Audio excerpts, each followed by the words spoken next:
fun. The title of this is True Life Story, Born into a Magic Family, Witchcraft and Wizardry on NYSTV.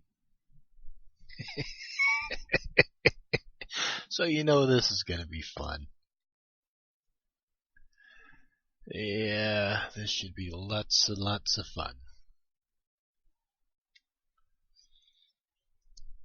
You know, the funniest thing about a lot of these Christians is they lie so much. You know, it's just it's absolutely ridiculous how much they lie. They just disparage, they lie, they make shit up, they pull stuff out of their ass, all of this stuff. The whole purpose of all of this deceit, lies, subterfuge, everything is just to make pagans and Wiccans look bad. That's it. It's the whole purpose of it. And I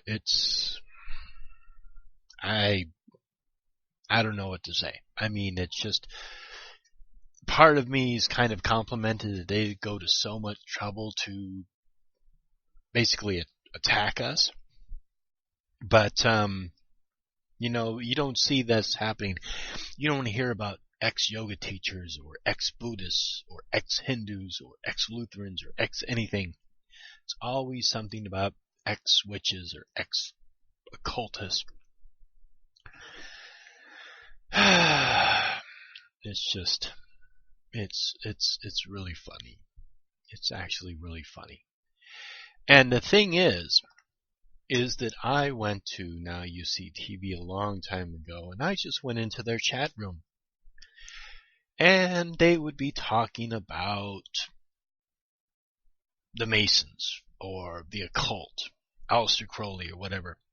And I made it very clear in the chat. I said, hey, I'm a witch, and I'm just interested in hearing what you guys have to say, and that's it. And people would message me and say, oh, you need to be saved by Christ. And I'd be like, you know what? I'm very happy. Thank you very much. And every time I raised my hand, figuratively, in the chat, and I said, hold on a second, Aleister Crowley did not sacrifice children. Or, hold on a second, that's not what witches believe. They labeled me as a troublemaker. So I got to the point where I was just like typing, I'd hear something nice, just type facepalm. Just like, it's bullshit. I just type facepalm. And this one guy, CB, he'd be like, oh, that's snarky. Why are you saying that? No, you're so snarky. And it's like I could not win. No matter how polite I was or how considerate of their space I tried to be, they're making shit up. They're telling lies. They're spreading misinformation about witchcraft, occultism, whatever.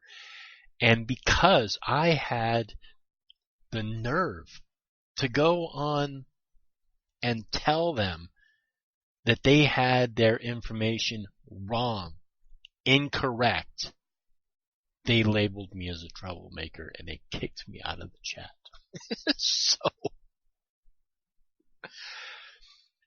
So whatever.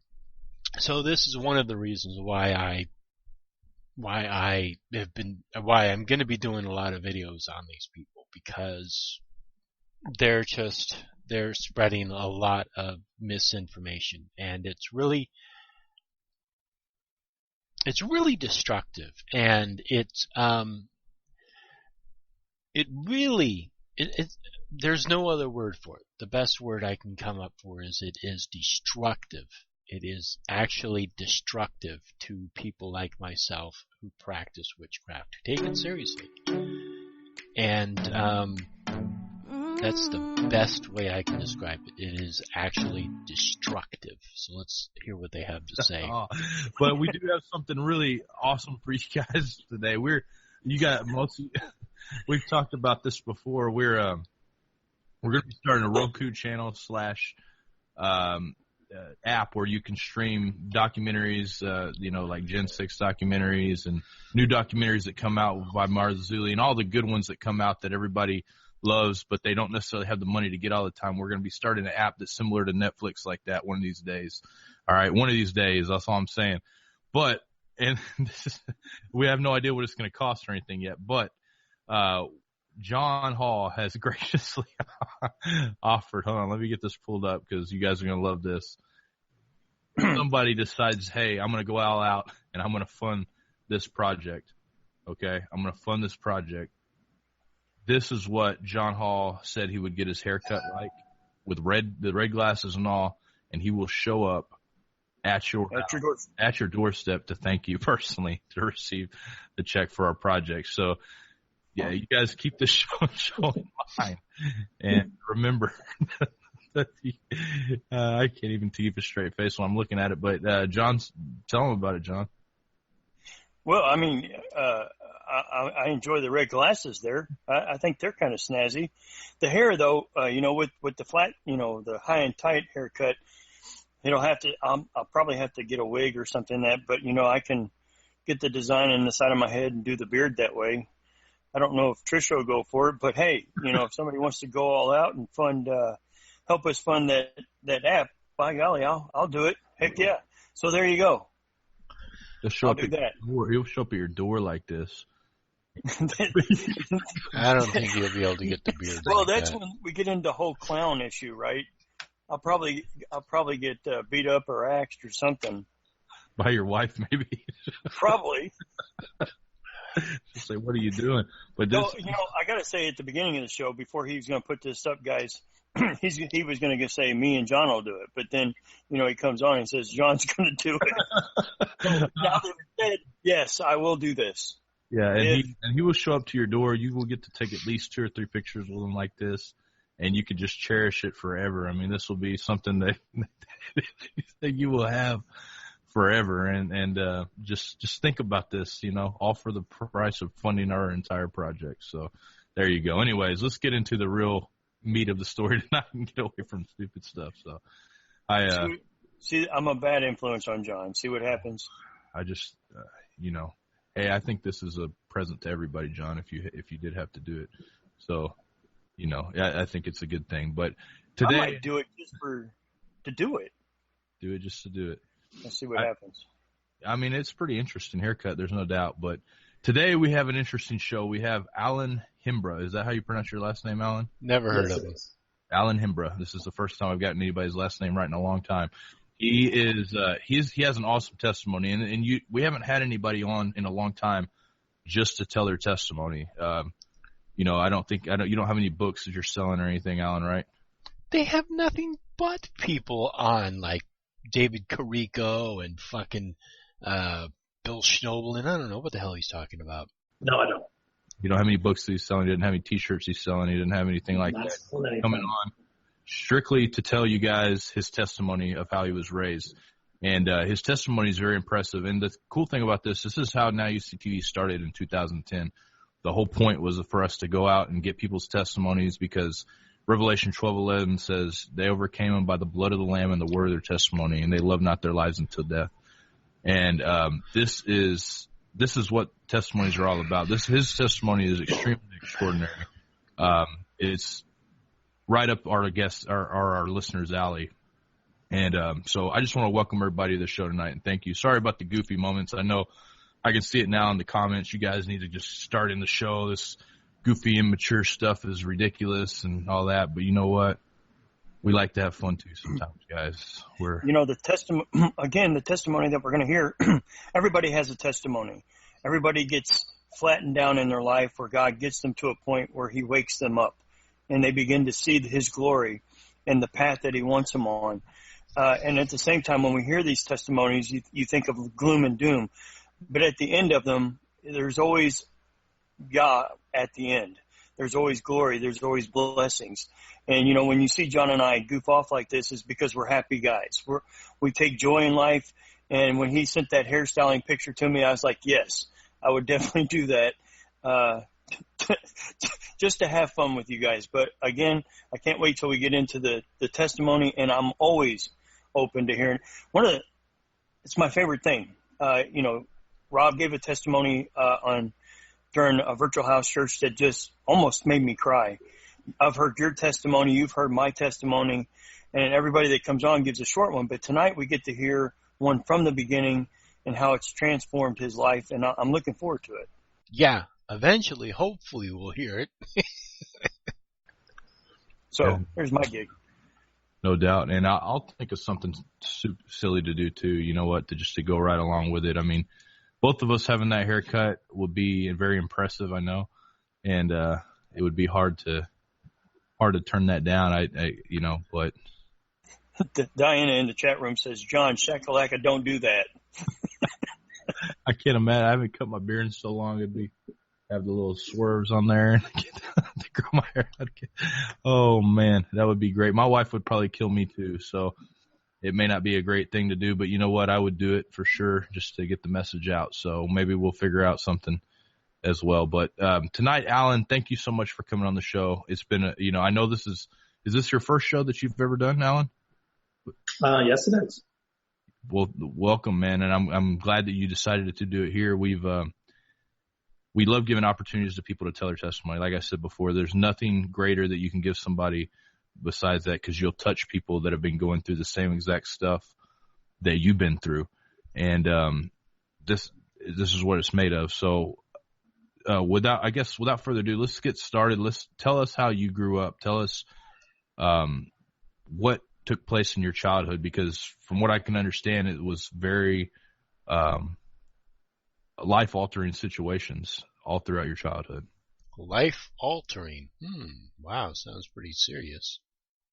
It was. And, to start out, my testimony is from the point I grew up in the church. I grew up in a Christian family. And at the same time, all families have their black sheep. They have their dark secrets. And I've realized it's time for those secrets to come out. So he's told us that he grew up in a Christian home. Okay. And I've told my testimony to one other person, and then I started getting that pressure from God to go out and tell it. And I've been watching NYSTV for a few months. So I sent you the email. And so people know my name's Alan Hembra, 45 years old. From the United States. I grew up in predominantly two places, West Virginia and Delaware. My mother's family is the one I mostly grew up with as my parents. You'll see through my testimony, we're split up quite a bit. My grandfather purchased a farm when my mother was little, and this, at the time, they didn't know it, but it was previously owned by a Freemason. Okay, so he bought a farm that was owned by a Freemason. Okay, so they're a Christian family. They bought a farm that was owned by Freemasons. I don't know how they found this out, or what they did, or what that really means. But anyhow, on the farm they found his book of spells. So on the farm that was owned by Freemasons, they found a book of spells. Even though Freemasons don't create books of spells. Okay. Facepalm already. But they didn't get rid of it for a while, and I'm not sure eventually what happened to it. I'm amazed they even knew what it was.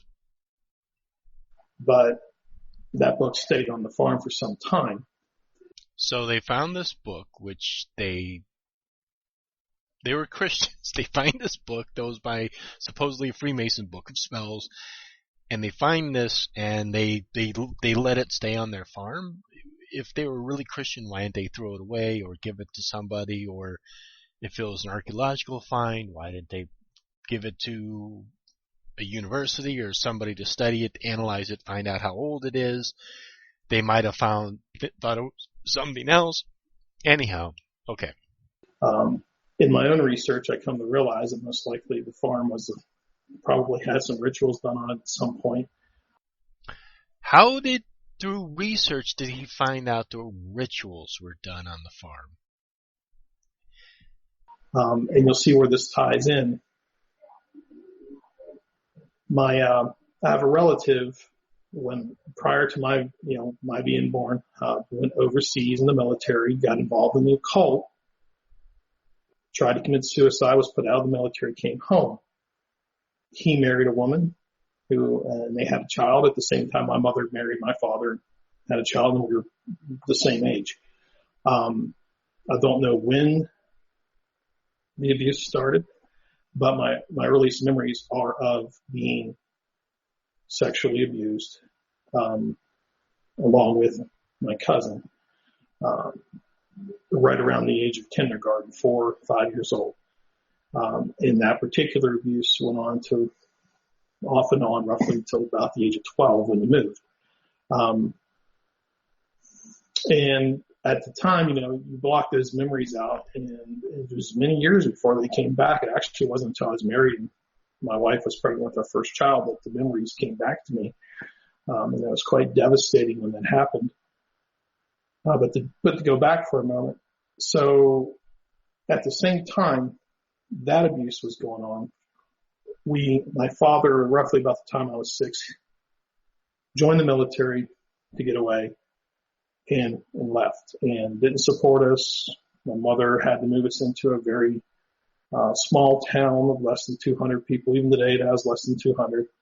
And we moved into a really run-down apartment. And I played with about the same 8 kids all the time. But one of those kids' father was very deep into pornography. So I'm losing the continuity of his story. So they bought a farm that was owned by Freemasons. They found a book of spells. He had a cousin or something that got into the occult, who was into the military when he was young. Okay. I'm having a hard time exactly understanding how this story is coming together, but okay. And of course, when he would throw it away, his kid would get it out of the trash and then sneak it up into the woods. And so at the same time this abuse was going on, I was getting exposed to pornography for that same amount of time, till roughly the age of 12. Oh no, young male boys and pornography. How horrible. So meanwhile, I'm growing up in the church, going to Sunday school with those little rip out figurines that they put up on the felt board of Jesus and all the stories of how he loved us, and, got saved at a very young age. But at the same time, all this other stuff was going on. And at about the age of 12, we moved to the state of Delaware. So being a country boy in West Virginia to living in the inner city, for about a year, everything was good. We moved, went to a new church, became friends with the pastor's kids. And my father was there for a while. But then eventually, of course, their marriage, things floundered, and he left again. So we stayed in Delaware, moved into another rundown apartment in a bad part of town. And that's when things really started to go south. There was a knifing at the school that, they had to shut down the metal shop because people were making knives, shut down the wood shop because people were making clubs. What kind of a school was this? They're making knives in metal shop and they're making clubs in wood shop. I started skipping my bus stop to go to a different bus stop because of the fear of getting beat up or getting off the bus and running for the house with 4 or 5 kids chasing you. It was pretty rough, and that really bred a lot of anger that you just bury as a kid. And occasionally you get into a fight, and the problem was 20 feet behind the apartment we lived in, there was a wooded vacant lot. And I used to play in there because the other kids couldn't see me and the other kid that I played with, because he used to get beat up too. So, you kind of hang with the kid, for self-defense reasons. And we found a garbage bag, like 2-ply, full of duct tape, full of 8mm pornography tapes, a projector, and magazines. So here I got away from it for about a year, was away from the abuse, but lo and behold, here 20 feet from the back door is a projector. Now there's 8 millimeter, films of, I guess, homemade pornography. And, as kids, you don't tell your parents. And again, this was sort of normal for me at this point because I'd been exposed to it for years, prior to that, about 7 years. So eventually, my mother and father worked out a deal where I went into a Christian private school because by 7th grade, things were so bad. I was in fights weekly, principal's office all the time. And so we got into a private school, my sister and I. And so I got away from all that, got back into a good school, started making, church friends, Christian friends, still burying that anger, still exposed to the pornography. Somebody wrote in the chat, "This is fucking boring," and their message got deleted immediately. I don't know if you can read the chat, but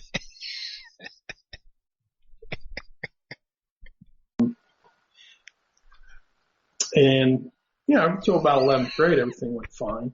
I was away from the occult, and all that stuff.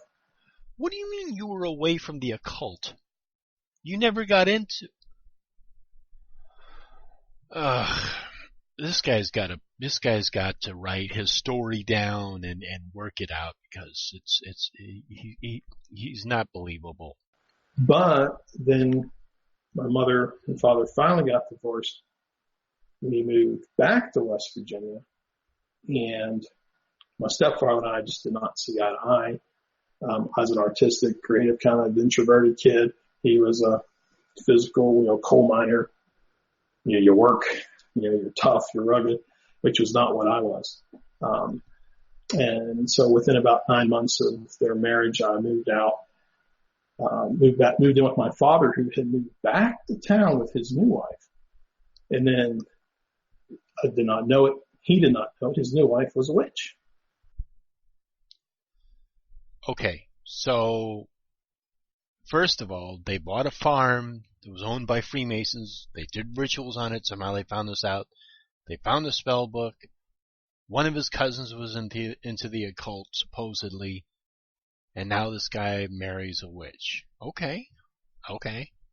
It's slowly coming together, but he's got a lot of loose ends here. Practicing witch. A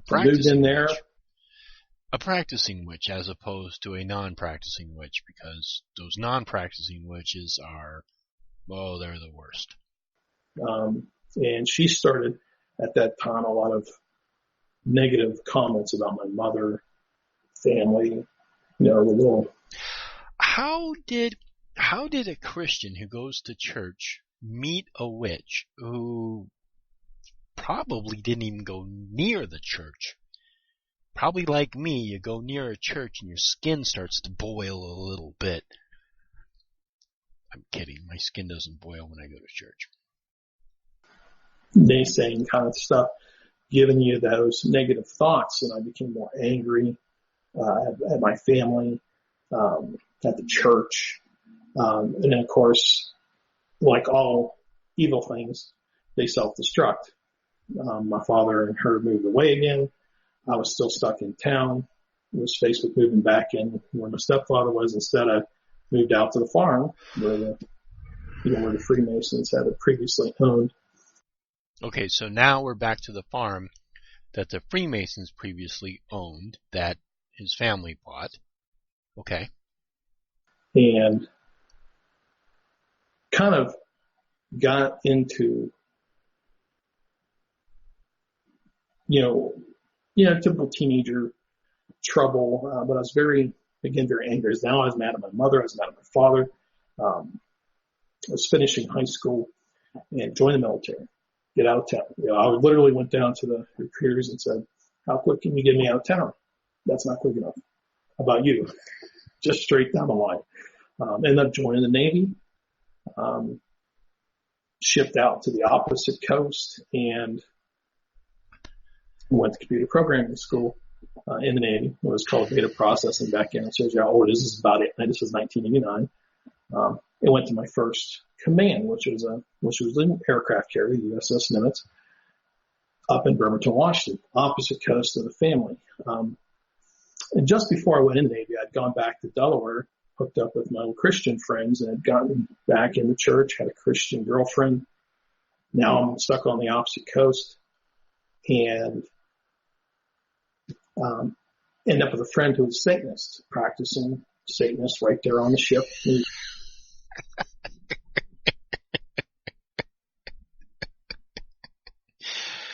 He's touching almost all of them. So he's hit Freemasons, occult, witch, now Satanist. Okay, all right. So it's starting to kind of come together. Okay, he's got the framework. Now tie it all together, buddy. It was typical, hey, you want to hang out? Hey, I've got money. You don't got money? I'll tell you what, I'll pay for the taxi. I'll take you to the movies.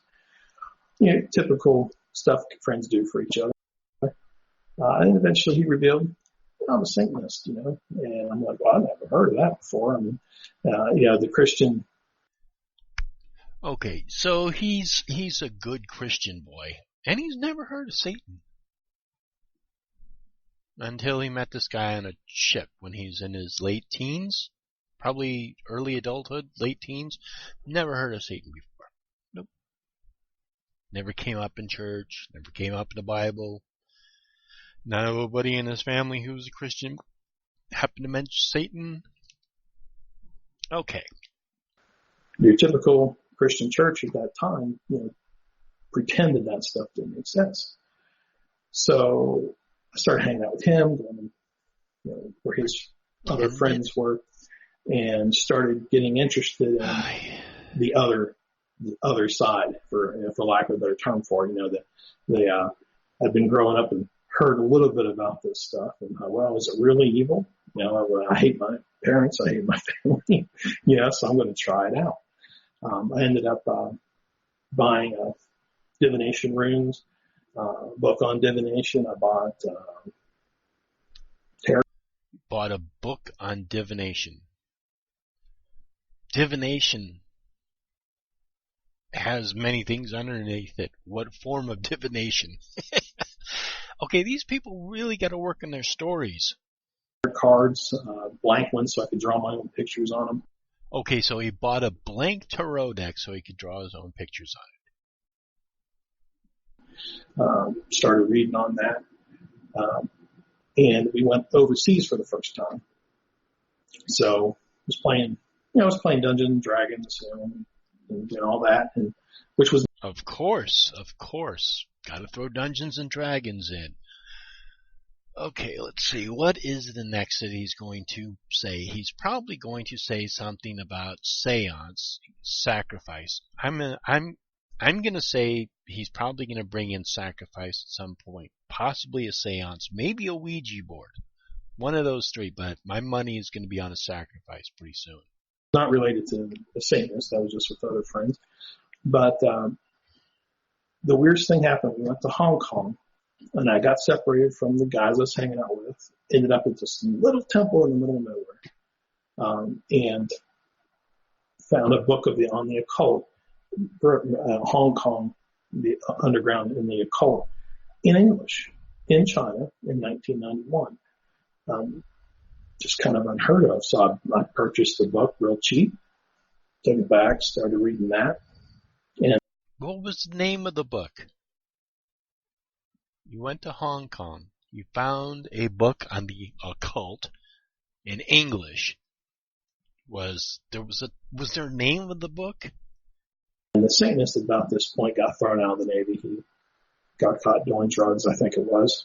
And since I wasn't hanging with him, I got back from overseas, didn't really kind of stop looking at that stuff, just sort of got into just, went home, got hooked back up with my Christian friends, and started getting back in the church. The problem was when I was back at the ship, the onboard chapel is very jingoistic. It's very patriotism. You think patriotism got crazy after 9/11. That's how the chapels are all the time. God loves us, and he loves us because we're America and everybody else is bad because they're not America. And so I just didn't go because it wasn't really teaching God's word.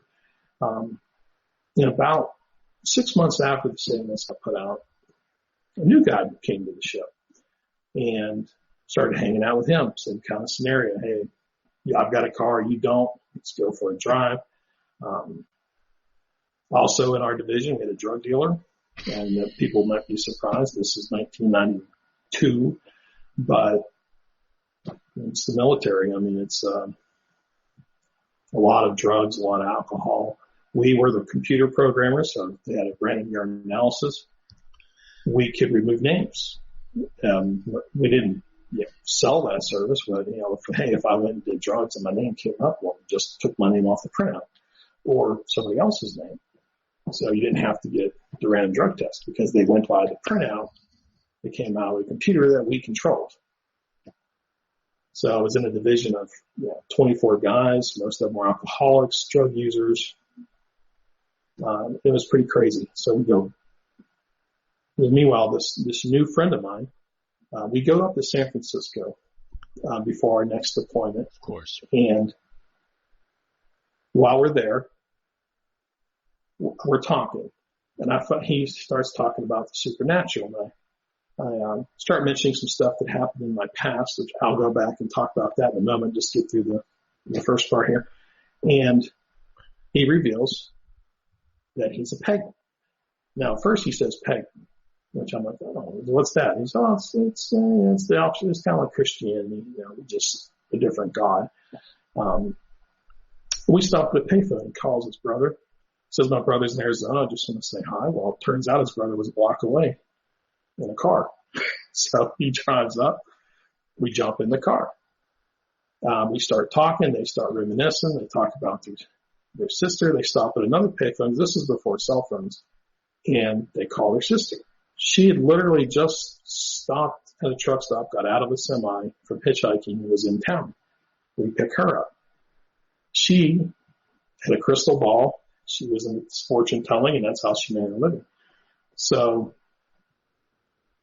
we're driving through San Francisco and talking. She's hanging all over me. He starts telling about my supernatural experiences, which I'll go back and talk about in a moment. So we go to a record store, and we walk in, and as I walk in, there's this little physical pressure as you walk through the door, almost. I just want to punch this guy. Get on with it. It's like, going in the water. And they look around, and the brother points to the back, goes to talk to the owner. I ask what's up. The sister says, well, that symbol in the back shows that there's a temple in here, and we're going to see if they're having any services. How would they have anyone who's gone into an occult bookstore, if they do have a temple in the back or a room dedicated to ritual, which some occult stores do, there's no symbol. It's probably just like a door or, something like that. There's no The guy comes out. He says, I was led this morning to prepare the temple, even though we didn't have service ready. Told some visitors would be coming. And they all looked and said, Alan, this is your lucky day. I guarantee you there's going to be a sacrifice. I bet you any money. It's either going to be an animal, probably an animal, maybe a little baby. I guarantee you. We're followers of Aleister Crowley. We're Satanists. And from what you've told us, we think you belong with us. And wanted me to come to their service after dinner and, being indoctrinated or whatever you want to call it.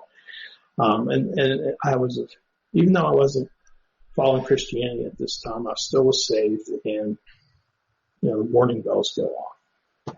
And we go to dinner. I'm just praying in my head, God, I haven't talked to you in a long time, but I think I'm in a really bad spot here. Why don't you just they were leave promising that the sister was going to sleep with me. They were promising that when we got the guy in the Navy would teach me everything I needed to know while we deployed for 6 months. And when we got back, they had a big service to bring me into their group officially. And I was praying hard in my head, and the car broke down after we went to dinner. And I was able to talk my way out of going, got back to the ship on my own, and got away. I mean, I still kind of talked to the guy, but he kind of knew that they kind of lost me at that point. Then there was a Sioux Indian on board who was a practicing Native American religion of his tribe, and then he started talking about that, so I started following that for a while. And at the same time, remember, there's drugs, there's alcohol on board the ship, drugs on board the ship. It was crazy. We had 13 pilots get in trouble because they were drunk in a combat zone and couldn't fly. That's how bad it was on that ship at that time. So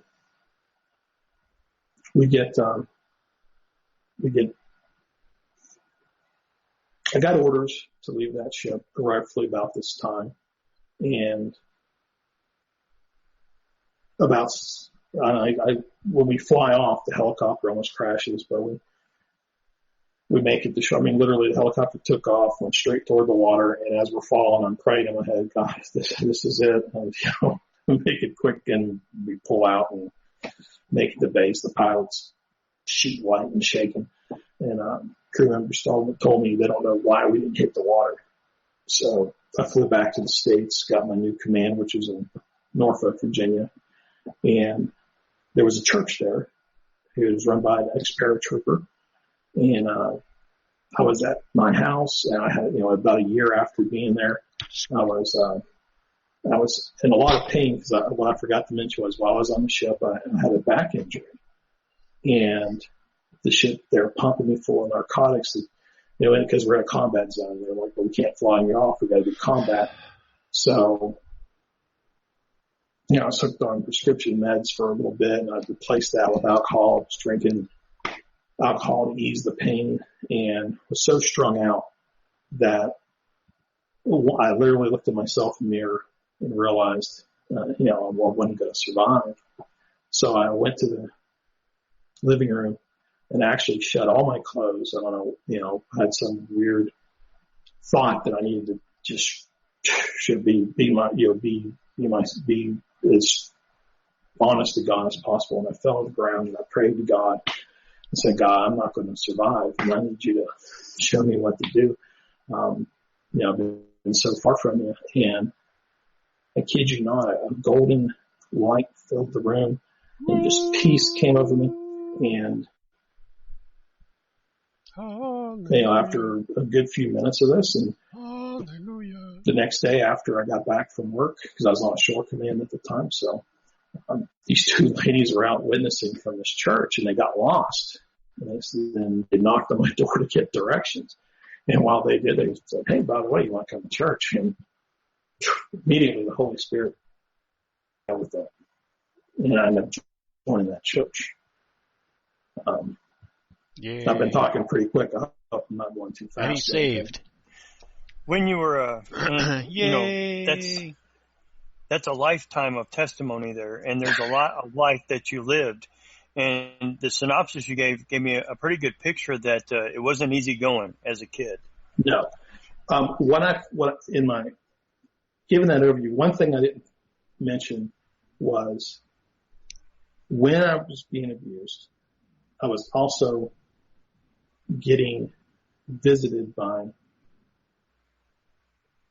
I'd call it demonic presence. Nephilim presence would be, a lot of people would probably use that term now.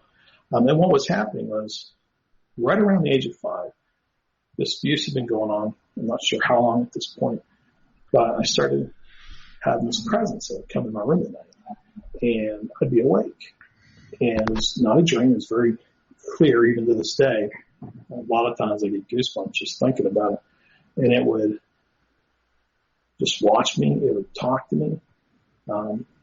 I would run out of the room to my parents, but it got worse over time to the point where it started physically holding me down, physically restraining me.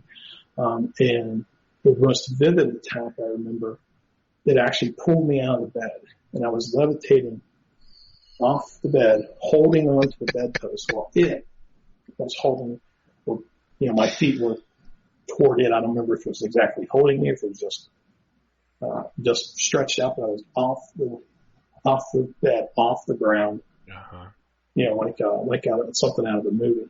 Mm-hmm. And was, couldn't talk, couldn't cry out. No. And the next morning my mom found me on the floor, still clutching the bedpost. Yeah. And those types of attacks went on all through my childhood. That happens to me all the time. Demonic forces come into my room and I levitate me off the bed. It's really, really interferes with my sleep.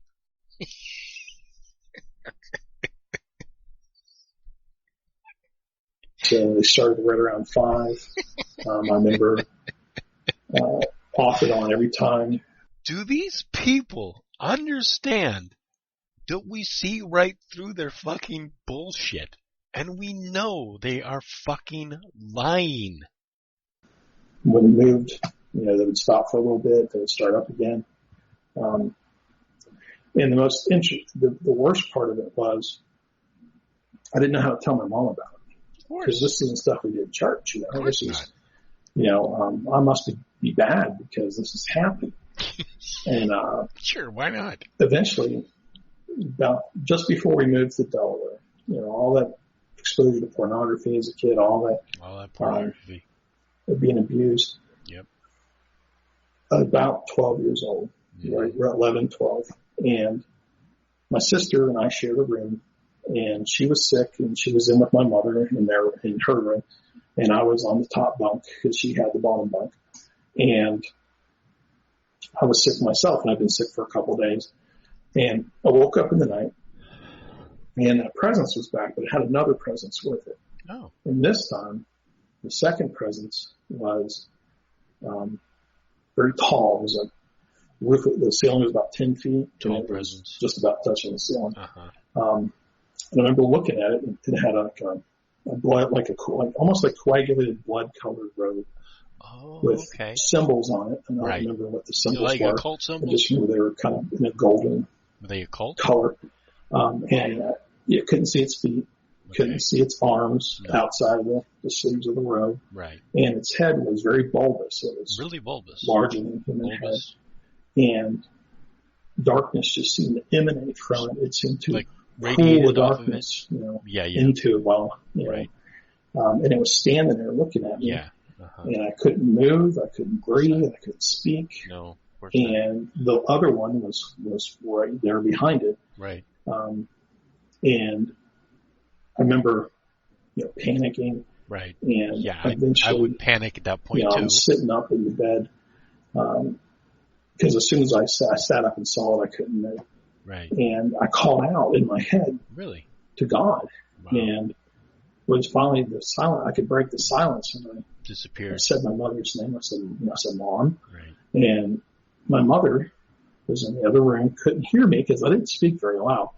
But she told me in my 20s, when I related the story back to her for the first time, that she remember waking up, and she had a feeling, she had to come in my room right away. Like a present. And what happened was when she came into the doorway, the being looked at her, looked back at me, and then disappeared. Yeah. And my fever broke, and literally the next day I'm jumping out of bed. Wow. And, I'm perfectly fine.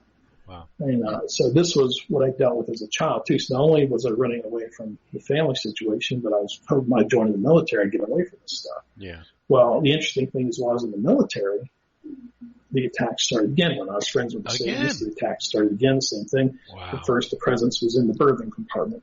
Right. Then it was outside my bunk. Yeah. Then it was in the bunk with me. Was it short one or tall one? Physically touching me on my chest or, holding my throat. And holding your throat. It got so bad, I remember waking up one night, tried smothering me, and again, couldn't call out, but I thought, Jesus help me. Right. And then as soon as I thought that, I was able to speak. You went away. I said, Jesus, help me. And then it went away. Disappeared and could breathe and move. And, but it made it very hard to sleep. I was an insomniac. I could imagine. Scared to go to sleep at night. Most of the time I'd stay up until I was exhausted in the hope that I wouldn't wake up in the night. I could imagine. So this went on all through even in the military. Wow. Did you ever have any kind of feeling that it was coming on, that something dread was near, and then these demonic creatures would show up? Or I'm so glad these people are egging him on. Did it happen to wear a robe? Did it have a large pentagram on it? Come, egg him on some more. Was it just all of a sudden, out of the blue, attacks? Normally it was when I was asleep, and then I would wake up and it was there. Yeah. There have been a few times when I was awake where there was that foreboding. But then that was in the part. I'll continue on to what happened when I was in the church. Oh, good. Because I became more aware of the fact that I could really combat this stuff. Right. And so I joined this church. It was 1994, in Norfolk, Virginia, and just went in headlong. I was, bus routes, choir, Sunday school teaching.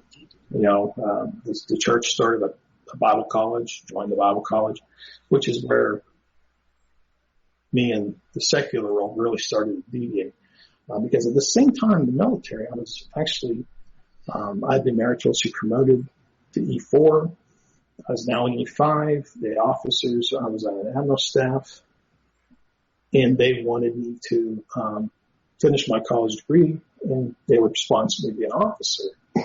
And so so now I had the choice of getting my college degree in computer science, becoming an officer in the Navy, or going to Bible college and getting out of the military and getting into full-time Christian service, as they call it. Right. So I chose to go to Bible college. Well, my commander in the Navy got furious.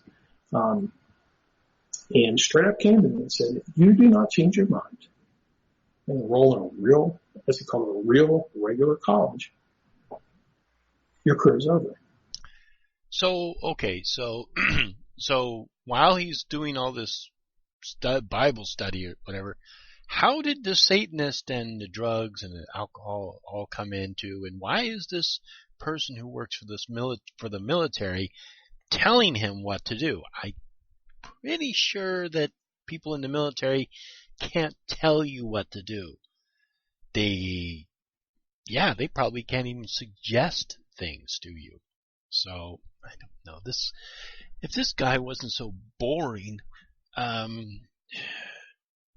don't know. This guy's an idiot. I would personally make sure it is. And I told him, I said, Command, I'm already, this is what I'm going to do. I'm going to get out of the military anyways. Because at that time I was on the short list to go to the White House, and as a computer guy, I was on, I had a captain of the ship actually write me a personal letter saying, hey, if you can't take orders of my ship, you're going to get another meritorious promotion, which was legally binding. And so I'd actually had those orders cut. Well, so the commander decided to end my career.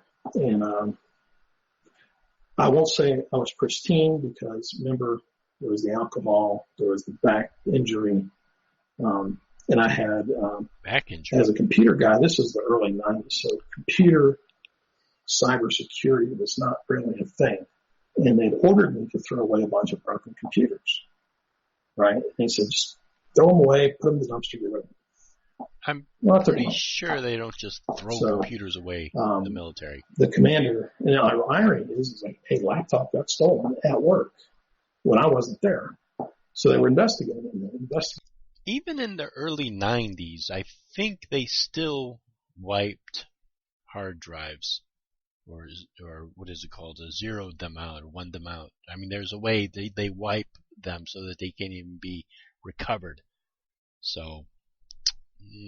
When he sat down with me and said, is there anything you want to tell me? Anything in your, I said, well, I didn't steal this laptop. However, and just the Lord led me to just tell him, I said, I did take a bunch of broken stuff. And I took them and gave it back. And, that was a big no-no. Even though I've been verbally ordered, not a written order. So it became officer's word versus my word. And they told me you can either recant or go to prison for 3 years.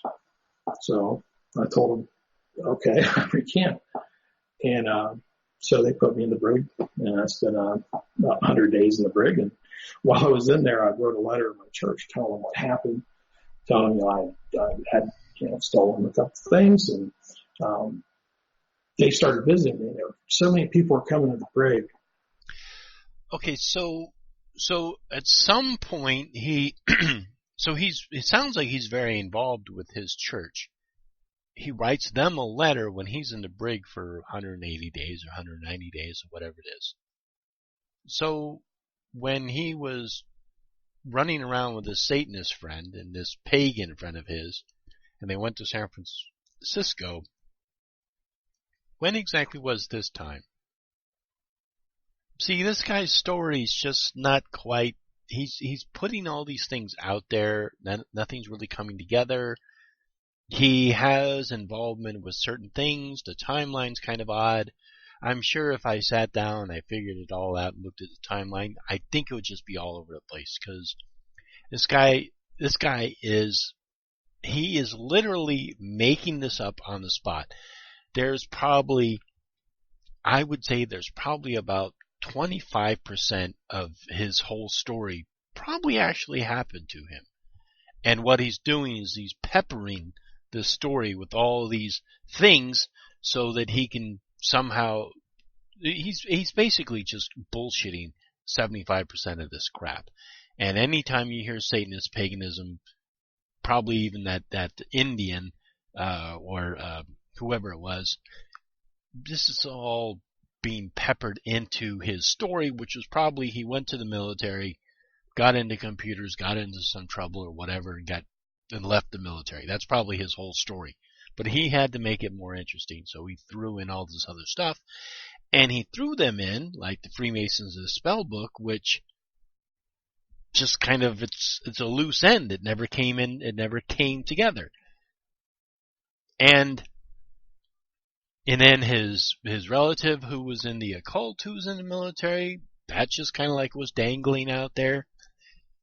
He's really got to write this down, and like Bill Schnoebelen has got his story down. He wrote books on it. He knows his whole bullshit story. That's what this guy needs to do.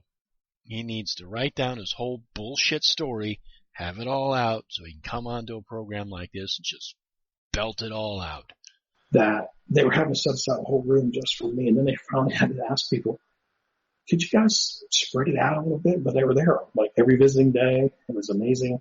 I was reading, even though I was in the brig, God was with me, and it was peaceful. There was no demonic attacks.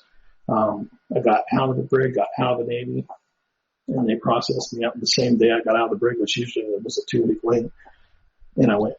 Why didn't he tell that Satanist friend of his and that pagan friend and then that divination woman, crystal ball reader, why didn't he tell them about these demonic attacks? Went, into the civilian world.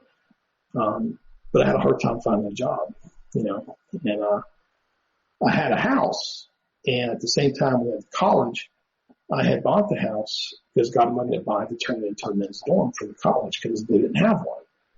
So we had rented out all the rooms for just what it cost to cover the expenses. So even though I didn't have a job, I was going to the Plaza Bank, so I had grocery money.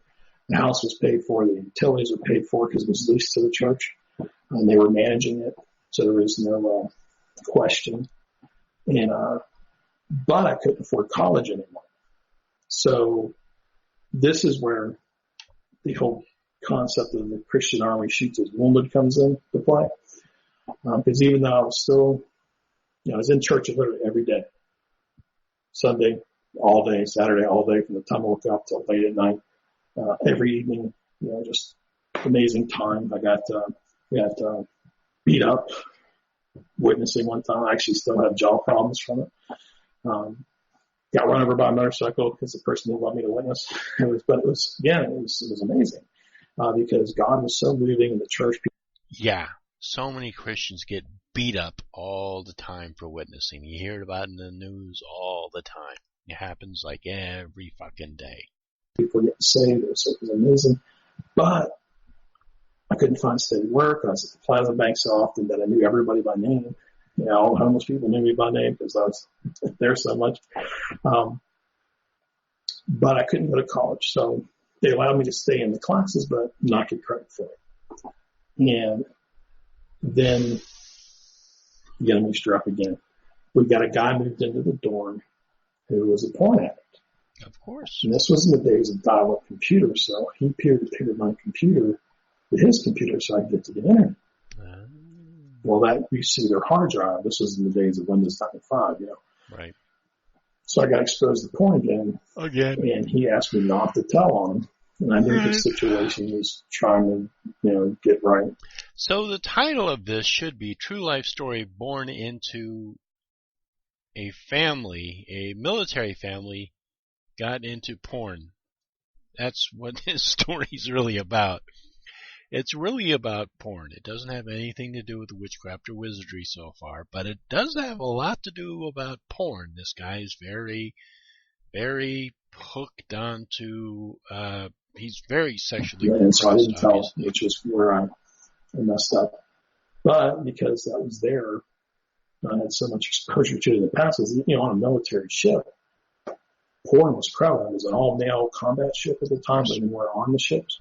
Navy didn't have the tailhook scandal. None of that stuff had gone on. So you would just porn pictures. You'd turn around the corner, there's porn. Porn in the bathroom, porn in the kitchen, porn in the dorm. Everywhere's porn. They had to sweep porn off the boat. Hanging out, porn, videos of the burnings. You go sleep hearing porn. You wake up hearing porn. You walk through and see porn. Chanel. No, it's a couple.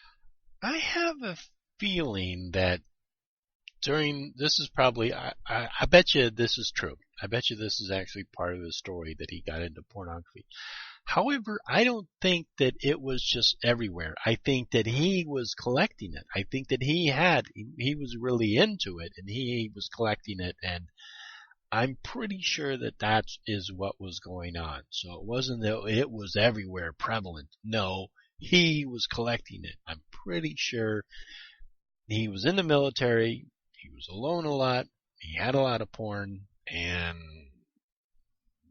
yeah, that's what I'm thinking. Years later, every time I go to connect to the internet, this guy's hard drive is popping up with pornography on it, and it was tripping me up again.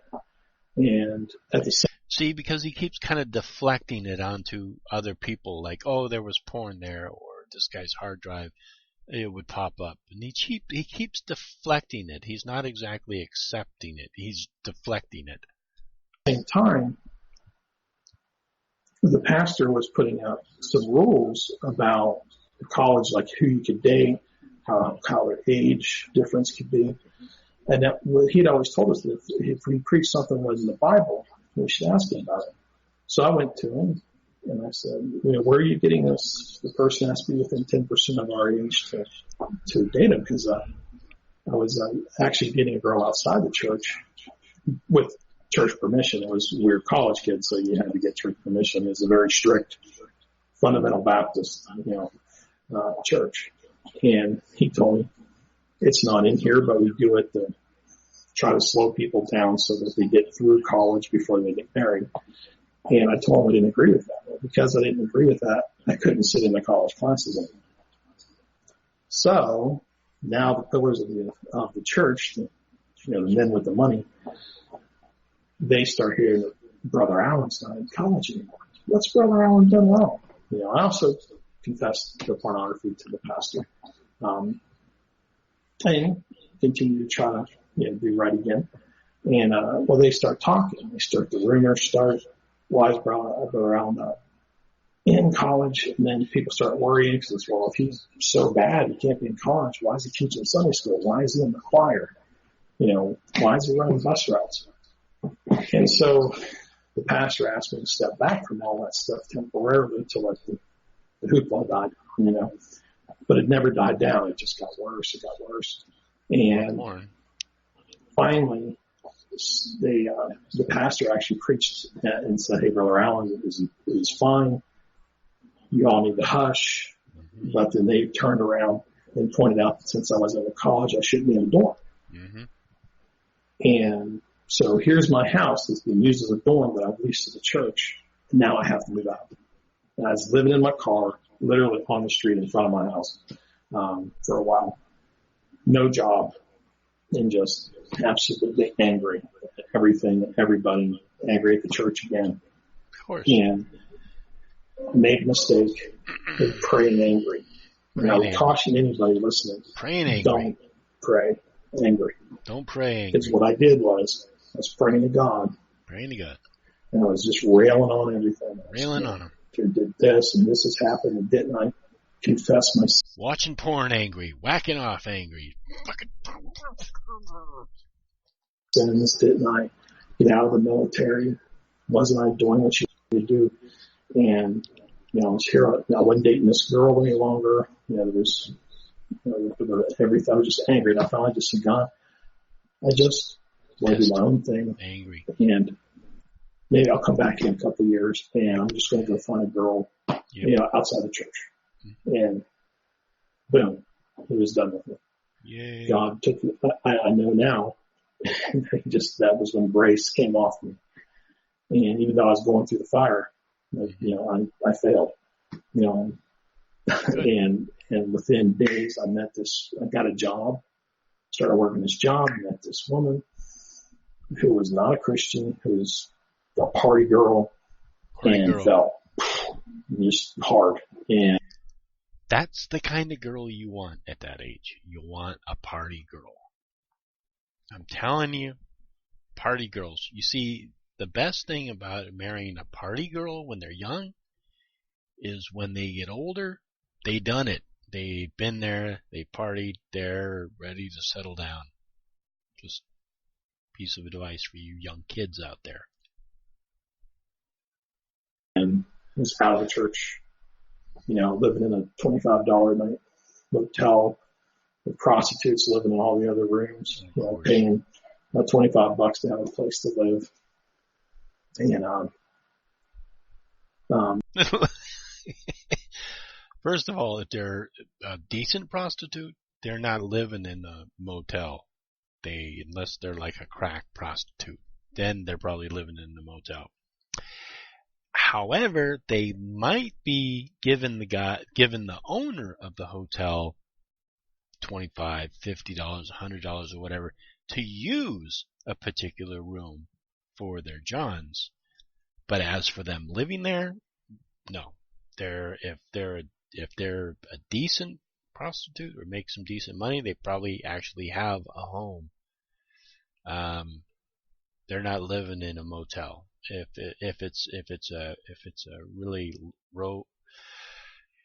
it's basically somebody who turns tricks every so often to make some money because of a drug habit or whatever, then they probably live in a motel or a hotel. It was pretty horrible. And that went on for a short amount of time. And my father came down with cancer, and he called me and told me he had 2 weeks to live. So I threw everything in my car and moved halfway across the country and took the woman with me. And he was living in a condo. And I did see the question pop up about magic in the military. So I don't forget that. I would like to say to that person, yes, there is magic in the military. There is a ceremony called Wall Day. And military guys will tell you all the time, no, it's just for fun. It's just guys having fun. But it's actually a ceremony that's performed when a ship crosses the equator. For any sailor who's never been across the equator has the option to go through the ceremony, and they become what's called shellback. And it is a ceremony to the god Poseidon. They pick the oldest guy on the ship who's the shellback. He becomes the personification of Poseidon. They have a royal court. They have a a wall queen, which is a guy they dress up in drag and they pick the prettiest one and he's the queen. And there's homosexual simulated acts. You're being beaten by fire hoses. And I'm not saying this is just what happened to me. This was thousands of guys on the ship. This was the 6,000, crew members on that ship. Guys who went through it. It's so important to the military, so important to the Navy. Okay, if any of my viewers who are in the military, the Navy, please let me know about this. Does this actually happen? Is what this guy's saying, have you ever heard about it? Anything? I'd love to know. I'm going to have to look into that.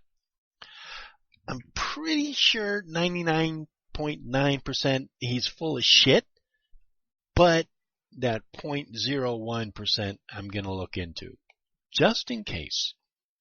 When you go through it, they put a certificate in your record permanently that says you went through and you're a shellback. And I was actually told by one of the shellbacks that by going through with it, accelerated promotions, and sure enough, I got meritoriously promoted within 6 months. Guys who didn't go through it were cleaning berthings and cleaning toilets. So, yes, there is magic in the military. Don't want to kid you. So magic has really followed you around since childhood, on top of pornography, including the attack that you endured. And it seems like portals were just opening up all around you. And yes. At first, it was nothing that you had more like porn was opening up all around him. Any control over. Did you? I don't remember. Was your dad present or was he absent a lot? Most of the time, he was gone. He would come around and apologize, and he would try to make amends, and then within a couple of months he'd be gone. Sometimes he'd move us, and then and this really hurt me. I thought it was my fault. I remember at 8 years old when he left. He left one day after being home for about 3 months, and I remember feeling like I must have did something wrong. I said something wrong to him. He got mad and he left, and I felt unloved. Even though my mother was telling me, it's not your fault. You're a kid. You had to have done something wrong.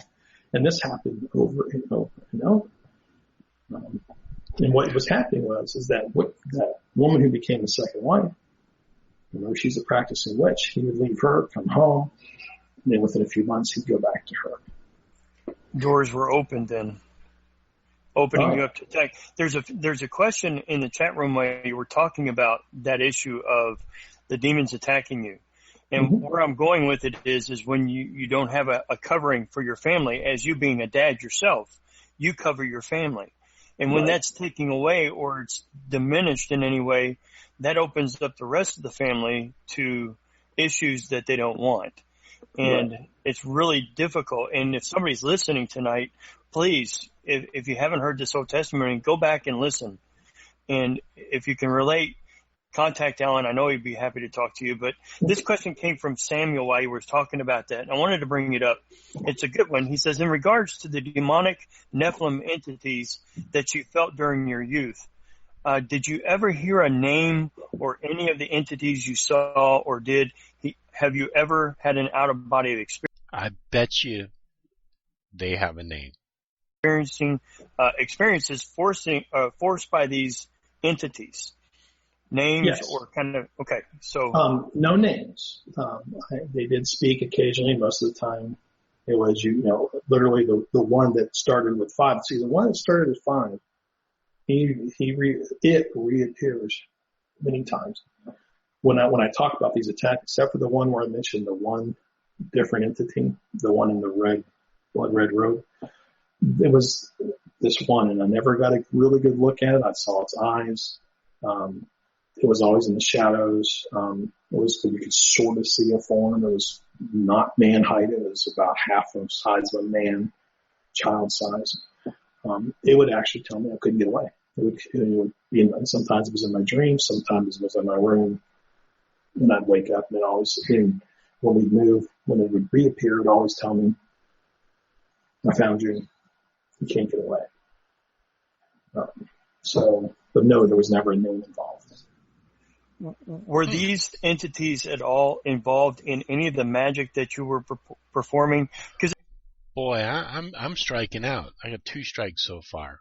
One was I thought he was going to bring in sacrifice, and then the other one is I thought he was going to name him.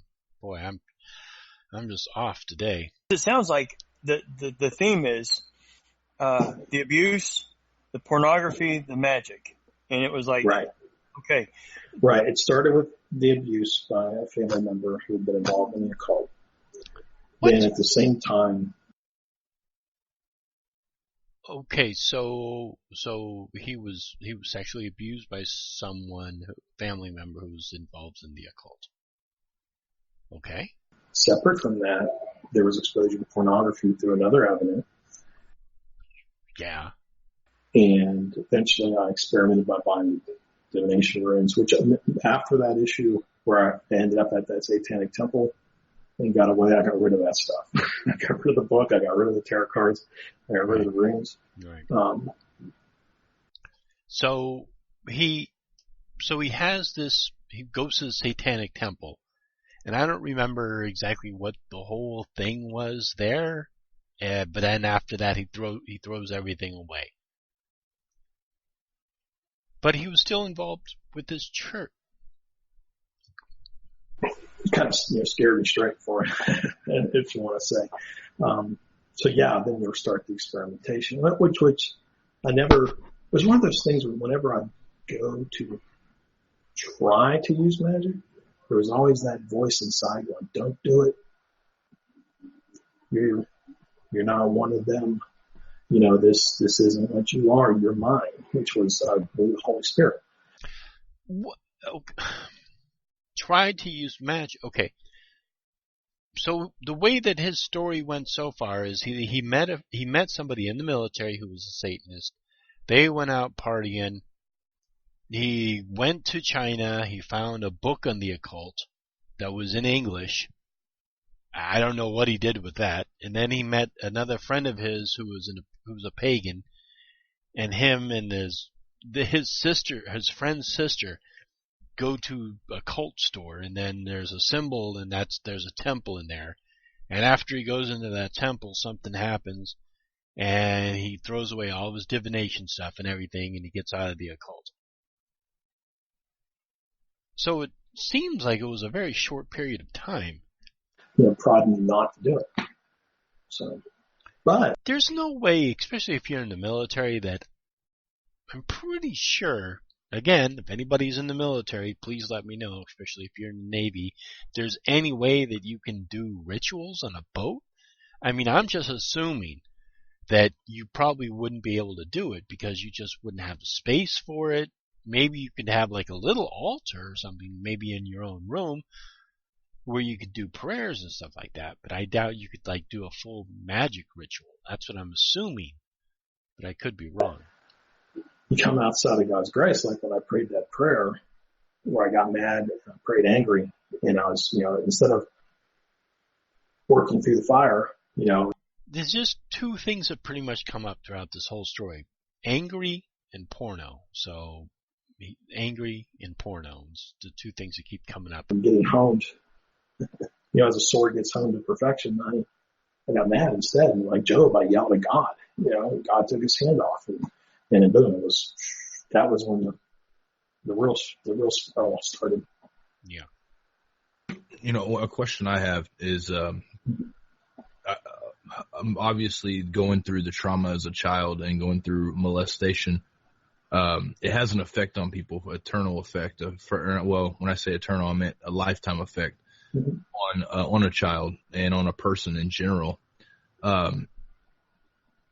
How did this affect your decision with magic? Because I know I've talked to several. I have a couple really close friends that I grew up with them, and they were part of my friend group and really good people. I liked them.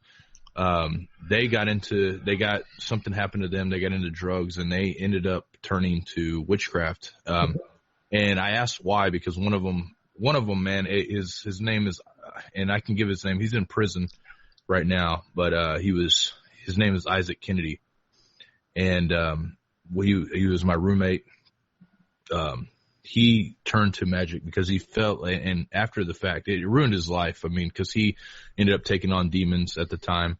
Ended up trying to burn down a Walmart in Evansville, Indiana. I think the article is called "The Devil Told Me to Do It" or something like that. If you look up Evansville, Indiana, a guy tries to burn down a Walmart. He goes in there, drinks a bunch of beer, and he's starting to burn down Walmart. He burned down a house. The first stint he did in prison, he burnt down a house, stole a bunch of stuff, and did all this stuff. And he claims the whole time he was in a state of just, he didn't even know what he was doing. But he can point to a clear time when he took on these demons is when he was, he cut his skin open over a pentagram, bled over this pentagram, basically just invited, some kind of spiritual power into his life because he wanted more. He just wanted control over his life because he had been through so much. He was abused as a kid. Just all kinds of crazy stuff had been going on in his life. And this stuff just pushed him to a point to where he wanted something. He wanted. You know, I mean, if you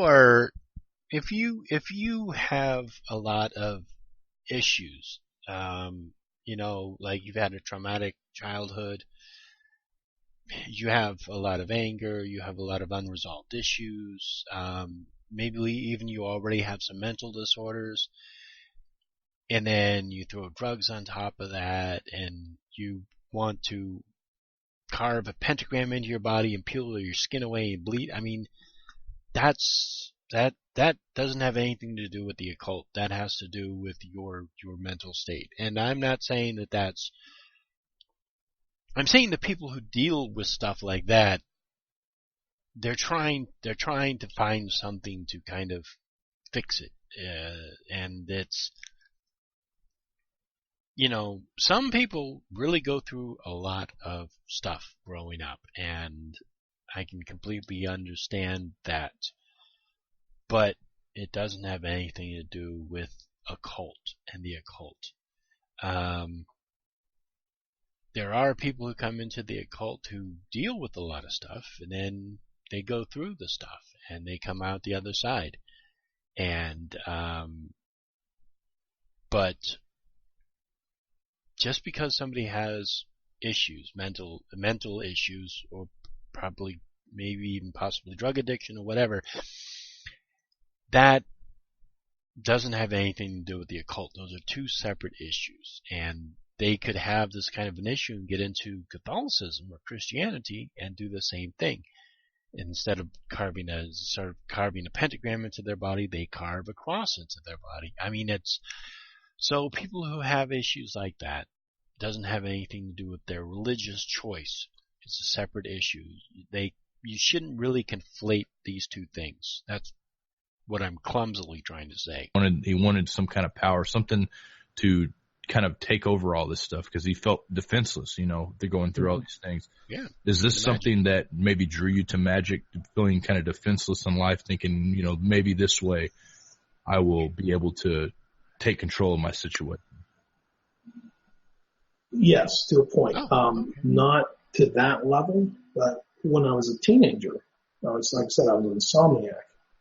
And I had a friend who happened to read a book about how to control your dreams, how to prepare yourself before you sleep so that you realize when you're dreaming, take control of the dreams. Well, the next step from that's astral projection. So as a teenager, I started practicing controlling my dreams, the nightmares in.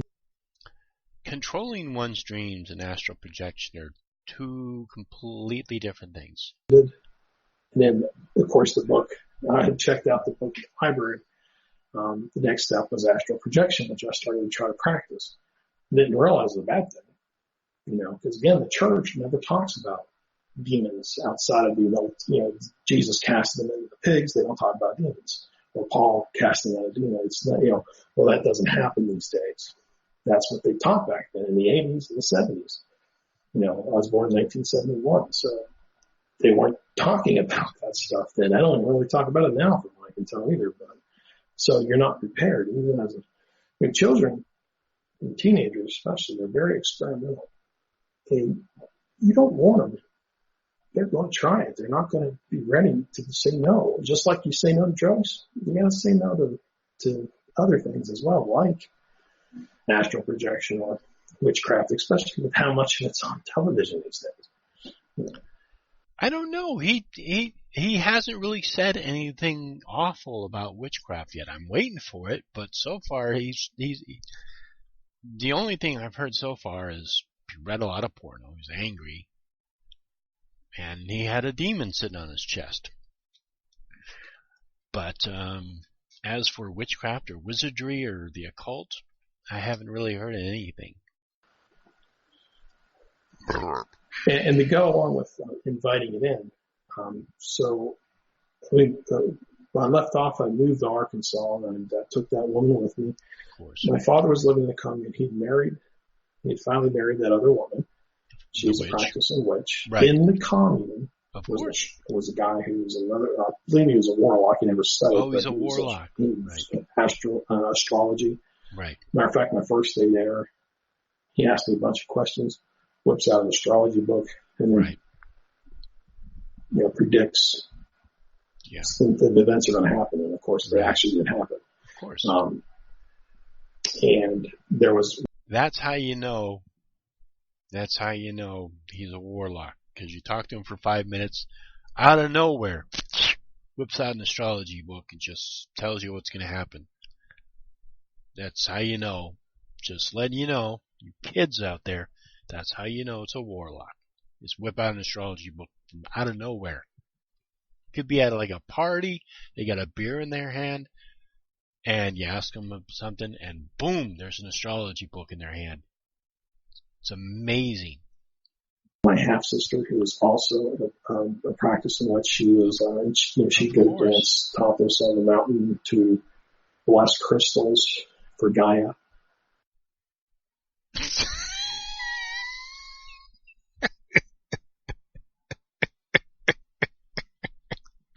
So his half sister would dance topless on a mountain with crystals for Gaia. Okay. I think I know her. And my adopted sister dabbled. She was there as well. So here I moved, from out of church angry.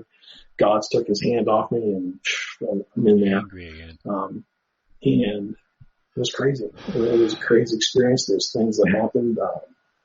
At first there was no attacks because at this point the devil didn't need to attack me. I mean, I wasn't in church. I'd gone from, every week, going multiple times to lead people to Christ to out of the church and drinking and partying. I was mad at the world, mad at God, mad at the church.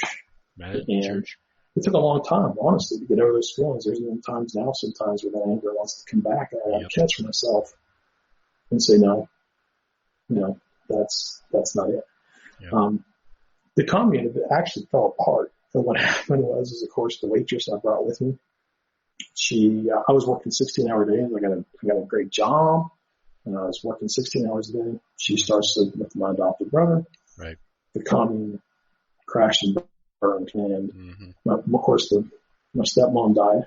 Right. And my father moved out, took my sisters, my adopted brother with him. Right. The rest of the members just kind of trickled away. So here I am now living in this huge, it was a loading dock at offices. It was a storefront. They had a tie-dye t-shirt business in the front. Of course. So now I'm the only person living in this place. Right. Yeah. It got to the point where I'd barricade myself in a room at night, because the attacks were happening so often that it got to the point again where I'd wake up, the boom was back. So these demonic attacks that would happen, where these black figures, whatever it was, however he described them, so he would barricade himself in a room. So did they actually physically have to go through like a door to get to you? They didn't just like pop up out of nowhere? Seen the short one from when I was 5. Interrupt my sleep. And again, there was a time where I couldn't, it was smother me, and I had to think the name of Jesus, and then I was able to say Jesus' name out loud. And then that started me back down the process of of going back to the faith again. The problem was I was still angry at church, so I didn't want to be in a church. Right. You know, so You're pissed. the pornography was back as well. But about the same time, I met my wife, and, the woman I got married through work, and we started dating. And at the same time, there was another this woman. She was into the occult, not as heavy as the others were. Right. It was almost like I was being given a choice. Yeah. You know, it was like, here's this really gorgeous, beautiful, young occultist, and then here's the woman at work. She's beautiful too, but you're going to choose kind of thing, you know. What are you going to do? I chose the woman from work who she grew up in church herself, and she was actually falling out of church at the time as well. Okay. And so we ended up moving in together, and the attacks stopped, and we started planning our wedding. Okay. Then this was 2001. Just about the beginning of summer.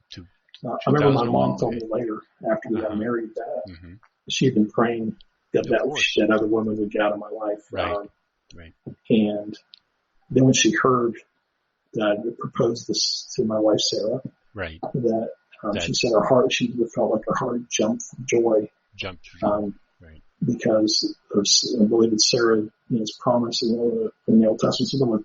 I don't remember exactly, but anyways, 9/11 happened. I got depressed because I was ex-military. I couldn't rejoin the military. I wanted to rejoin. I wanted to go fight the bad guys.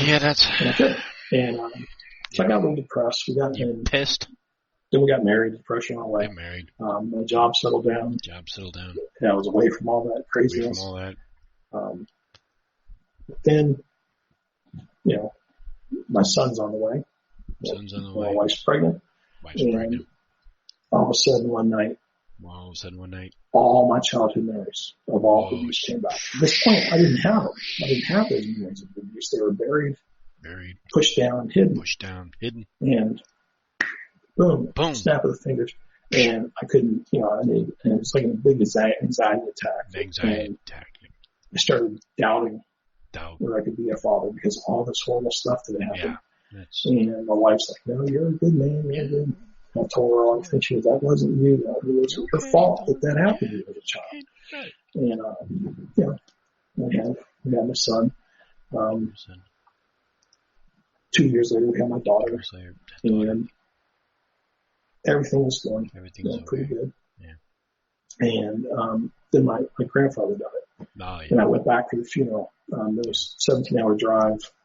My wife had just had my daughter, so she didn't come with me. And I got back around my Christian family members. Okay. And I want to tell you this. My Christian family members, I don't fault them for anything that happened because evil is really good at hiding itself. And this particular one family member is not indicative of the rest of the family. You know what I mean? So I got around them again and realized my children were growing up without knowing family. They didn't know my cousins, their aunts, their uncles, all this. So we started planning to move toward home. Didn't he play Dungeons and Dragons? He never explored that either. He really opened up a lot of interesting avenues that he could have made shit up for, and instead he decided, I guess maybe guilt is getting to him, and so he's actually kind of sticking to his actual life story, which might be the possibility. I found the job really quick. Our house was still up for sale. My wife still hadn't found a job, so I had to go to the new job. Without. You got to go to work, buddy. Everything wrecked again. And what happened was I go up there for 4 months. I'm there by myself. And I'm working. The job is stressful. I'm talking to my son. He's about 3 years old. And he talked to me on the phone. It was like he was echoing what the stuff I'd said to my father as a kid. Daddy, please come home. Daddy, I miss you. Daddy, why aren't you here? That kind of stuff. And it was just crushing. Crushing. He didn't mean it that. It was the enemy just saying, look at you. You're just like your father. You left your family. Even though Luke, I'm your father. I had left them. We were just in the habit of bad mood. Mm-hmm. So I sandbagged in the apartment, and the demonic attack started again. Of course. Couldn't sleep again. Couldn't sleep. Then turned to pornography again because you just why trying not? to blot everything out. You know, you're trying. It wasn't better to do. For her arousal, it was just to not think. Yep. Literally just clicking through pictures, not thinking. Flip through pictures. You know? Yep. And one so hand when flipping, the family other one finally whacking. moved Yep. up, I was a wreck again. Yep. I was not the loving father, the loving parent. I was just angry, upset, pissed off. Man again. And nothing but anger and pornography. Sums up his whole story. Anger and pornography. It really hurt my relationships in the family. Luckily, we started about a year later to try to go back to church. We had moved to Southern Ohio. I don't know if you know much about Southern Ohio, but a lot of occult activity there. In Ohio? So we started going back to church. Really? We weren't from the area. We were outsiders.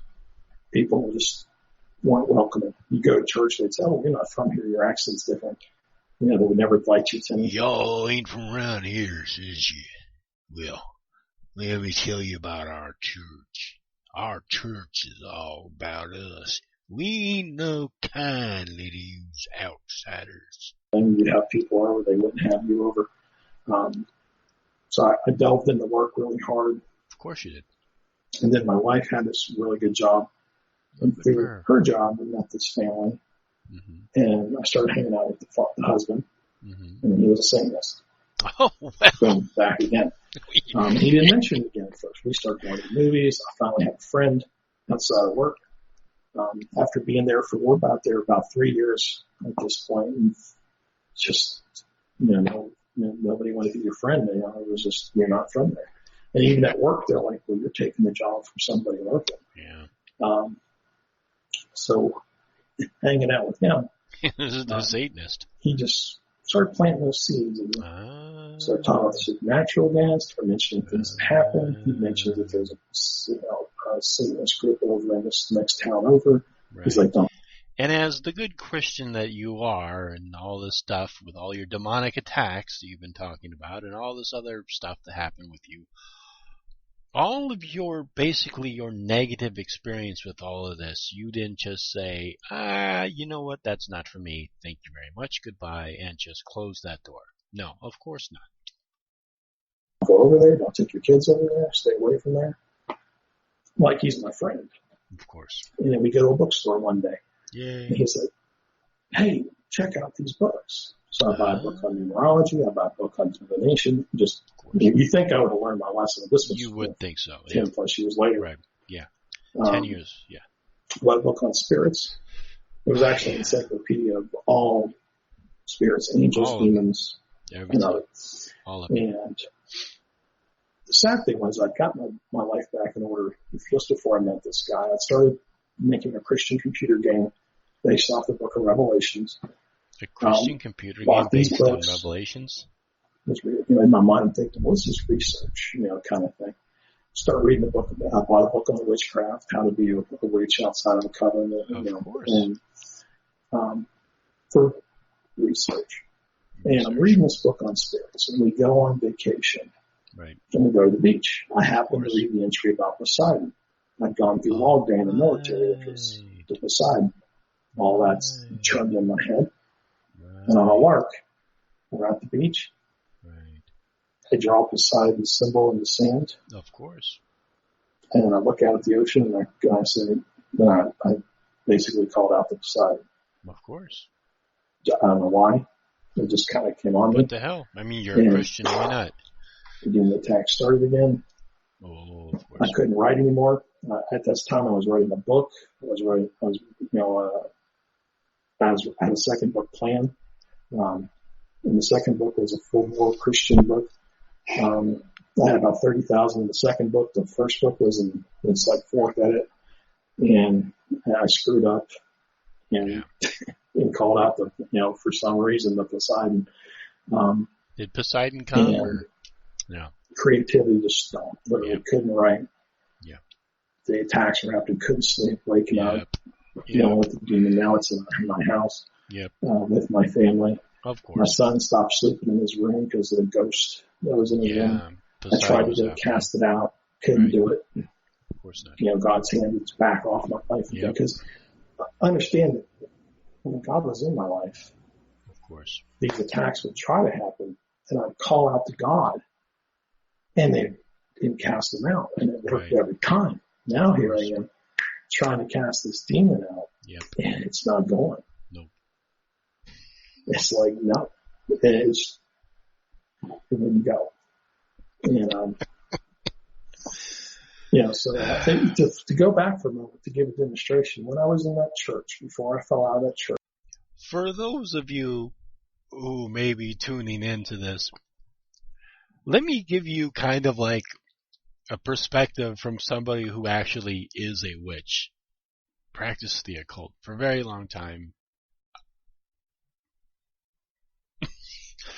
Listening to someone tell a story about how they cast Poseidon's symbol onto sand and being attacked by demons, it's like understanding the rules of chess and understanding how everything moves and all the various different strategies of if you moved, all the various different, I'm not that familiar with all the rules, all the various things about chess, but I'm just using it as an analogy. It's like understanding all of these things and understanding how everything works. And then listening to somebody talk about chess, and they're talking, they don't know anything about chess. They're like talking about like Scrabble or checkers or something. Has absolutely nothing to do with chess. That's what it's like for me to listen to idiots like this lie and spew this complete bullshit about whatever it is that they believe actually happens. You don't do this. We don't go down to a beach, draw a symbol of Poseidon in the sand, and then suddenly be attacked by demons that night. It just doesn't happen. I'd gone on vacation to see my father. At this point, he was married to another witch, not the first one. Of course, another one? This guy's got a thing for witches. So when I met her, we shook hands. How you doing? I'd been driving for 14 hours, and I went to bed. In the room where I went to sleep, she had built an altar. She what? From the moment I walked in that room, it was a spiritual battle. I tried to go to sleep. There was a presence in the room. Of course. Tethered to the altar. Tethered? It was and tethered? It started attacking me. And at first I was so tired I didn't realize it was happening. Right. I could feel it like an oily covering over my skin. Ew. And I finally threw the light on and was guided by the Holy Spirit to cast it out. In the name of Jesus, I cast you out. Right. But it was tethered to the altar. So it tethered. Went to the other side of the room. Now you see that's your problem right there. It was tethered to the altar. Anytime you have a spirit or demon or something tethered to an altar, that's not good. You don't want to tether it to the altar. And this was an L-shaped room, and I couldn't see the altar. L-shaped? So I knew something was wrong because it was still there. Right. So I went to the middle of the room, closed my eyes, and I prayed to God. And of course. Show me what's happening here. Right. And immediately, I'm turned. Untethered? I didn't turn myself. I turned around 180 degrees. I walk over, throw back. Whoa. These clothes that were hanging in front of the altar to hide it. Right. And there's this altar, had a Hindu god on it. A Hindu god? An offering. It had seashells. Seashells? And a pattern. And a pattern? The swirly pattern people see in the sky sometimes. The swirly pattern? With the portals. Right. Same symbol. Swirly pattern. And a picture of a child, which was the witch's son. Son, okay. So, and I immediately put my hand over it. God moved me, and praying over it, and then I broke the symbol, toppled the god. Whoa! Threw the offering on the floor. And it left. Wow! So I went upstairs. So basically, this woman who's a practicing witch, she has this altar in her home, I am assuming, or somewhere, and you go up and you vandalize it. You destroy the statue, you vandalize it, you throw the offering onto the ground. So basically, you just kind of, let me give you the equivalent of what you just did, okay? You walked into somebody's private space. You picked up their Bible, you ripped off a page, and you took their crucifix and you broke it in half. Okay? That's what you just did to this woman's altar. To tell my father I was leaving because I didn't want to stay there at this point. I was all wide awake, from this. This took about 30 minutes, and my father was like, "Well, why are you leaving? Why aren't you staying? You just got here." I told him, I said, "You really want to know? There's an altar in the basement, and there was a demon attached to it, and it didn't like me, and we had a tussle. Tethered, yeah. And I cast it out." Of course. He starts laughing. My grandmother starts laughing. They think it's the funniest thing they've heard. They start talking about the National Enquirer. His wife bows her head and says, "I'm so sorry. I didn't know you were a Christian. I didn't. If I knew you were going to be here, I would have waited till after you left." Wow. So here's this woman who has an altar in her home. He comes in, he violates it, he knocks over the statue, breaks it, throws the offering onto the ground, and then accuses a demon of being tethered to the altar. And this lady apologizes to him?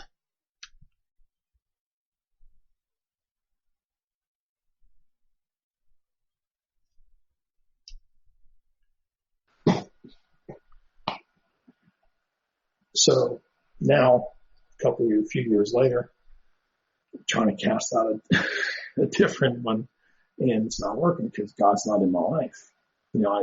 I'd screwed up. I'd call out to Nephilim at beside me. Boy, God's a fickle one, isn't he? So things were wrecked, and wrecked, all right. And it was always in concert. It was always demon attacks, pornography. And usually it's somebody was reading any connection there. And you start thinking about it. So, I can't look at that. And you start thinking, and before you know it, you're looking at it. And meanwhile, the demons are now going, "Look at you. Look what you're doing. Look how bad you are. God doesn't love you." Watching pornography. This went on for about a year. Right. We tried church again. Started reading my Bible again. Started praying again. And everything went back to normalcy. Right. It's 2011. I reconnect with an old childhood friend. We start writing a movie script together. I pull the book back out. I start re-editing it. Oh, good for you. And what happened to the for about 9 months or so, everything's great. And granted, never worked, and everything went fine. I moved out of IT. I was working at a uranium enrichment plant for the Department of Energy. I was producing videos and filming and editing and script writing. Right. Wrote a commercial for some county commissioners. I bet your scripts Everything was wonderful. I go downstairs when I have my laptop in my hand. I have my portable hard drive that I had backed up everything on. Right. Yeah. Hit the banister. The hard drive goes flying. Oh. Smashes the control board on the hard drive. Oh. Lost everything. Oh. Lost all my writings. Lost my CGI art that I worked on. In my spare time. Lost the script and. Then just depression. I've always had bouts of depression. Is this on whenever the sleeplessness, the attacks? Yeah. You get depressed. Yeah. What are you gonna do? Tried to recover everything. Yeah. Couldn't recover it. This was about a 2-year downward spiral at this point. I was always able to keep it together at work, but I could come home. I was working on 4-10 shifts. So I had 3-day weekends. I had Fridays usually with myself, kids at school, wife at work. Yeah. Try to write, try to recreate what I've been lost, get frustrated. usually the Thursday night would be the night I'd get the attack. It was like it was trying to set me up for failure on Friday, and start looking at porn again. And it just spiraled so hard that I finally realized I needed help. Yeah. I needed someone besides me trying to fight the battle by myself. And also work was getting dangerous. It was this Grand Richmond thing was a shutdown one, but it was, we're demoing buildings. There's asbestos, there's beryllium, heavy metals, there's radioactive materials. Yeah. I got exposed to asbestos. I got hit by a cloud of asbestos in an accident. Yep. And so now I'm got that to worry about. The first time in my life, I'm 39, 40 years old. Health issues. Yeah. You have to worry about. Luckily, nothing's ever come on, but you worry. You've got kids.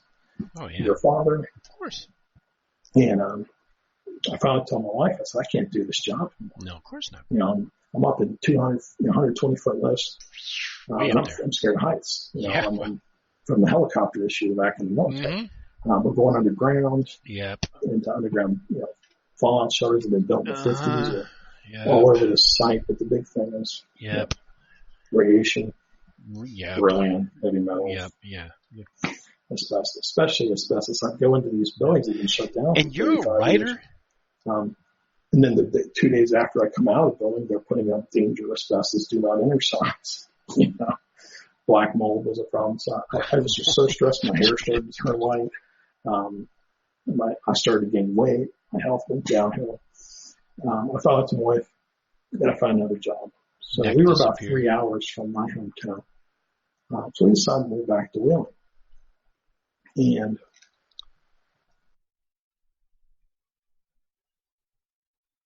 he froze. Oh, you know what? I think I hit. She found a job first. So it was the flip of the before. So she and the kids moved first. My uncle gives us a place to stay on the farm. And on the farm. She starts working. The kids go in school. I'm stuck at the old place. I sandbagged. This time, though, I found a different outlet that kept me away from the pornography. I'd always, because of being a computer programmer, right. Atari 2600 as a kid, Commodore 64 as a teen, computer games in the military, keep playing out to sea. So I started playing online computer games to try to, calm down the keep things together. Right. And met a bunch of people online. Right. They joined what they call clan, joined a group. They were playing military tactical simulation games with other ex-military guys. Right. And so for about 4 months, I was, again, separated from the family. Right. I finally got a job over there. Good. Moved over there.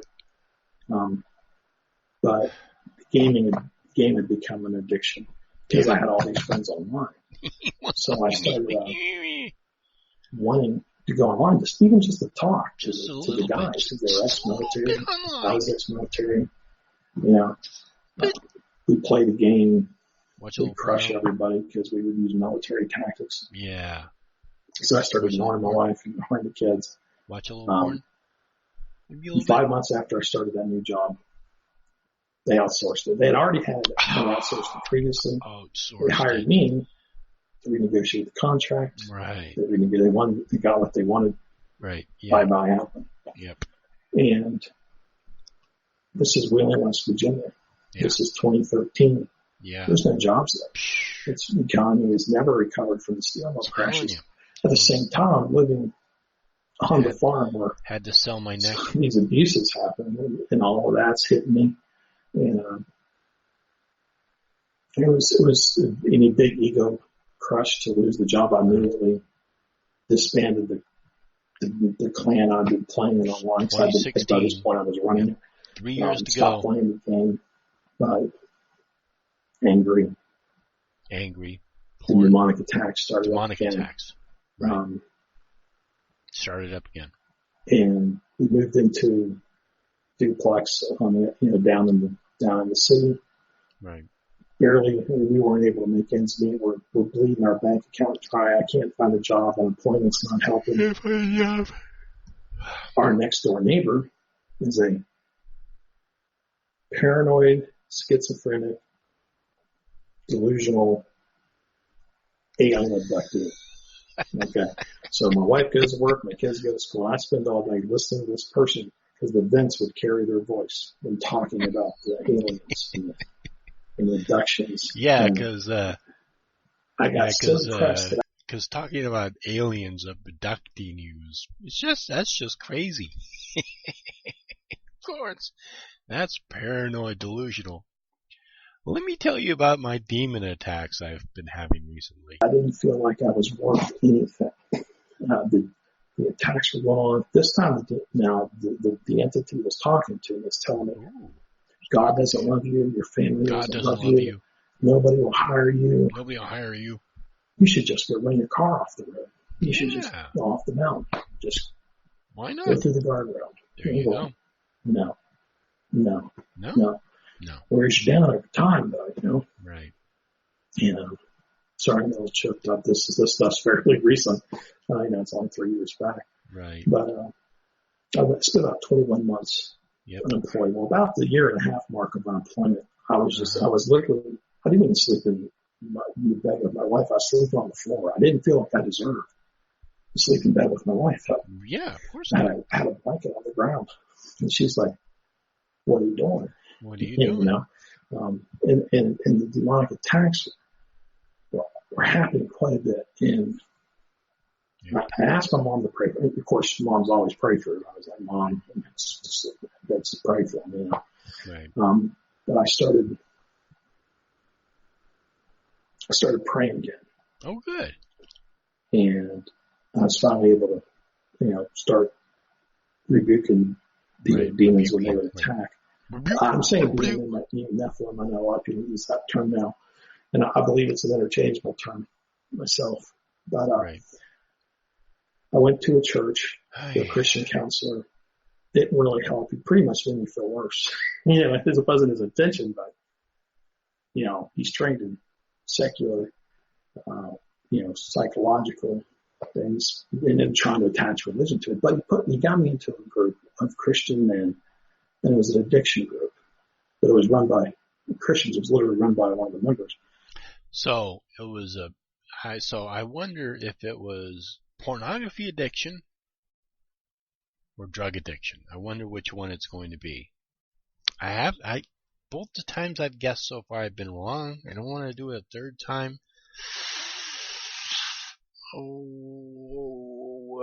What the hell? Let's say sex addiction or pornography addiction. Let's see. And ironically, the guy running it had been a porn addict for like 15, 20 years. And for the meeting on myself, the guy didn't like him. Then he gives his testimony. So I'm like, oh, man, I don't want to talk to this guy. There was about 9 guys that started when I did. And we'd go around, and of course, I'd give this truncated testimony, not telling anybody what was really going on. And eventually, though, you get one of them. He became my sponsor, of course.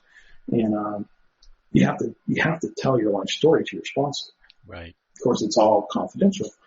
I kept putting it off. Of course, the other guys are dropping out, but I'm praying. I'm going to the group, and this group every week you had to tell them what you've done. If you'd say. Right. So if you looked at porn, you would tell them. I looked at porn.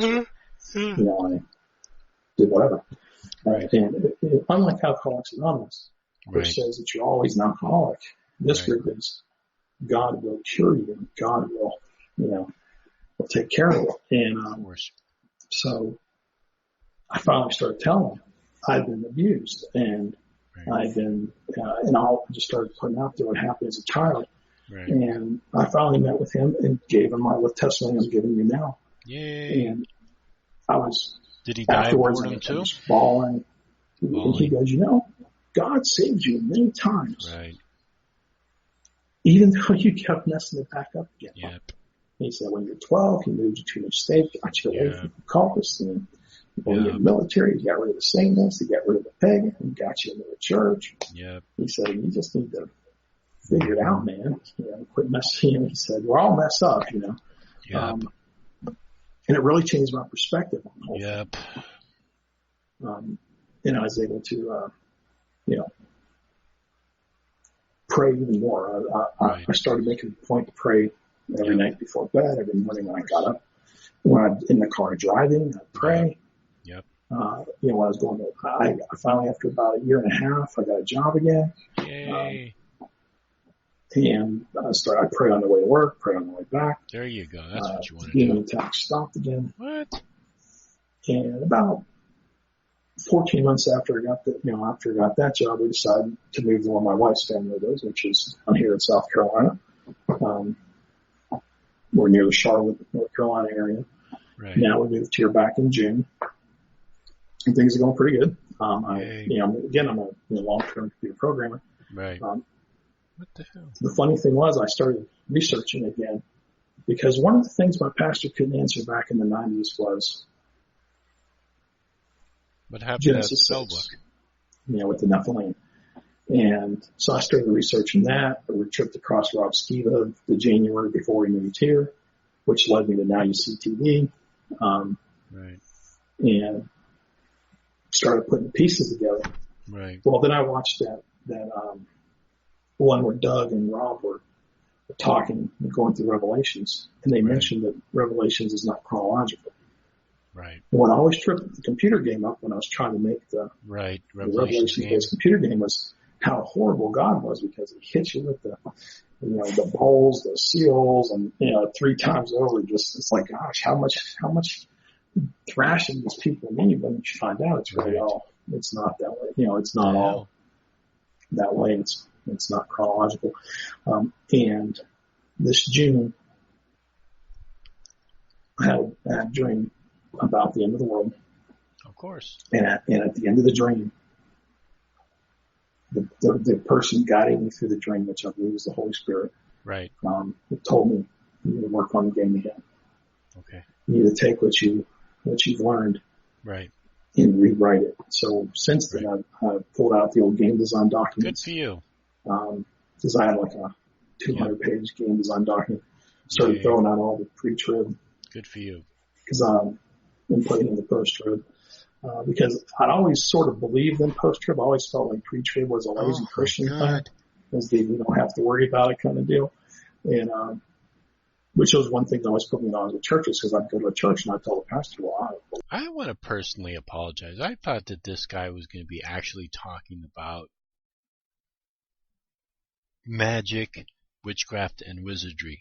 I didn't know he was going to be talking about his sex addiction and his computer game and his destroying his hard drive. I thought whatever. I believe in pre-trib. I believe it's post-trib, and I believe pre-trib. And of course, you don't go. It's your excuse not to go. Good old brick and mortar. Yep. That's what it is. It's good old brick and mortar. Yep. Exactly. And so I started rewriting the document. So all this summer I've been reworking the game. Good for you. The game engine. Yep.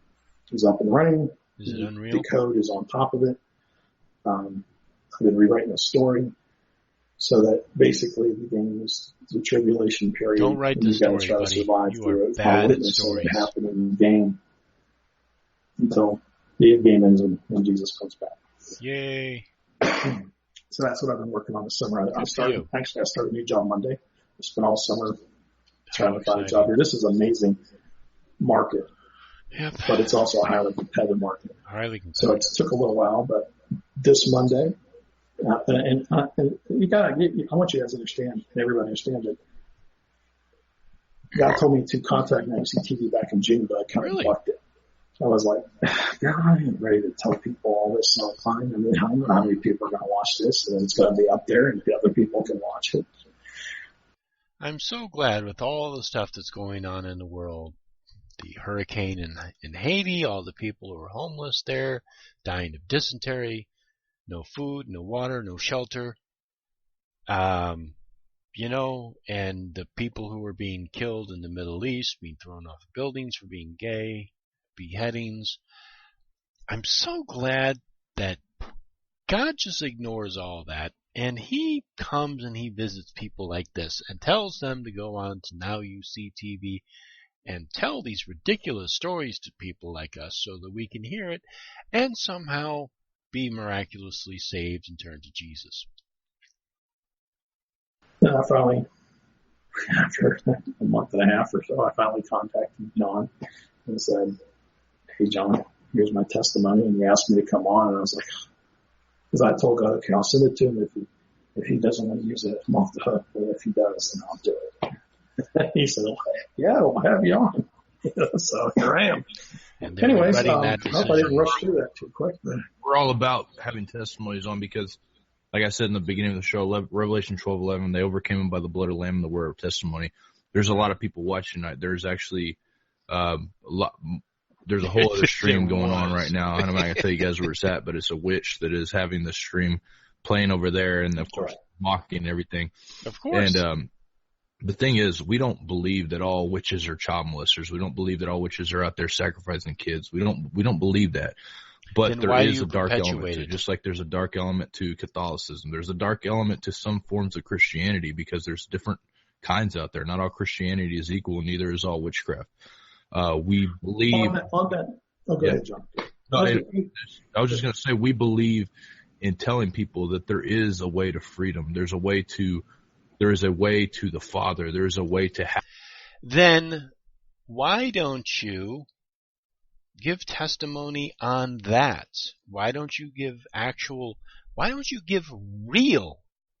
If this is what you want to do, if this is how you want to convey information to your followers or your potential followers, then show them in your life how your deity has worked in it. Don't climb on the backs of people like us in order to raise yourself above whatever it is that you think that we are, and then show people, oh, look at how awful these people are. This is how you become saved.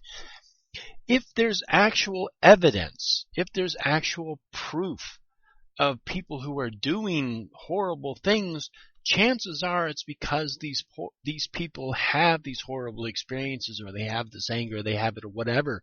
They have it despite whatever religious beliefs they have. It's completely separate. This is what you don't understand. It's like me saying that all robbers are Christians, and it's because they're Christians that they're robbers. No, they're robbers because that's what they chose to do. Their religious background has absolutely nothing to do with it. Happiness, joy, love. There's a way that is amazing, and it's not witchcraft. It's not religion.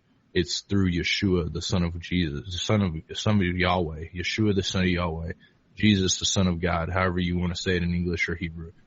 He is the way. He's the life. He is everything. He is the one that is spoken to his existence the entire world. And so whether you're a witch and I don't think all witches are evil. I know that. I know they're not, because I used to date a witch before I met my wife. Before I was a believer, and she was a really nice girl, and she was beautiful, and she wasn't out there molesting people or doing drugs or anything like that. But they're just like not all Catholics are out there molesting people. I mean, yeah, there's a lot of priests that are out there doing it. But our point is to show you that if you do get in a situation, no matter what, magic, religion, there is a way that is freedom from this world. It's freedom to live in the Spirit. And this is not something that is you need a spell to do. This is not something that you need to go pay penance for. This is something that you need to have a relationship with the Creator of the universe, the one that created the trees that some of you worship. I just want to add, John, it's a Creator that tells us to stay away from doing witchcraft, sorcery, divination. Because of the testimony that we heard tonight, there's a reason why he says don't do those things. Stay away from them. They'll take you down a dark path. And now that we have Yeshua, who made atonement for our sins, and I agree wholeheartedly with John, you have an option. You have a relationship that you can have with the Creator himself that's made an atonement for you. But all throughout Scripture, we are told to stay away from these issues, stay away from witchcraft, stay away from divination, all that stuff. Then don't. Then stay away from it. I mean, to be quite honest, this person's story, everything that he said up until this point, whatever amount of it is actually true, He could have come to believe in God or Yeshua or whatever, just simply based upon what he said. But actually, the stuff that he said about his involvement with paganism, meeting the guy who was a Satanist, I mean, all of those things, there was nothing that he said in there that was actually really horrible or damning. It sounds like it just wasn't for him. You see, one of the problems with Christianity, in my opinion, is that Christianity has a God, and then Christianity has an anti-God, based pretty much the Zoroastrian principle, where there's a deity and there's an anti-deity. Pretty much we have night and day, we have, life and death, we have all these opposites, and so of course there must be an opposite to God. God must have an anti-God.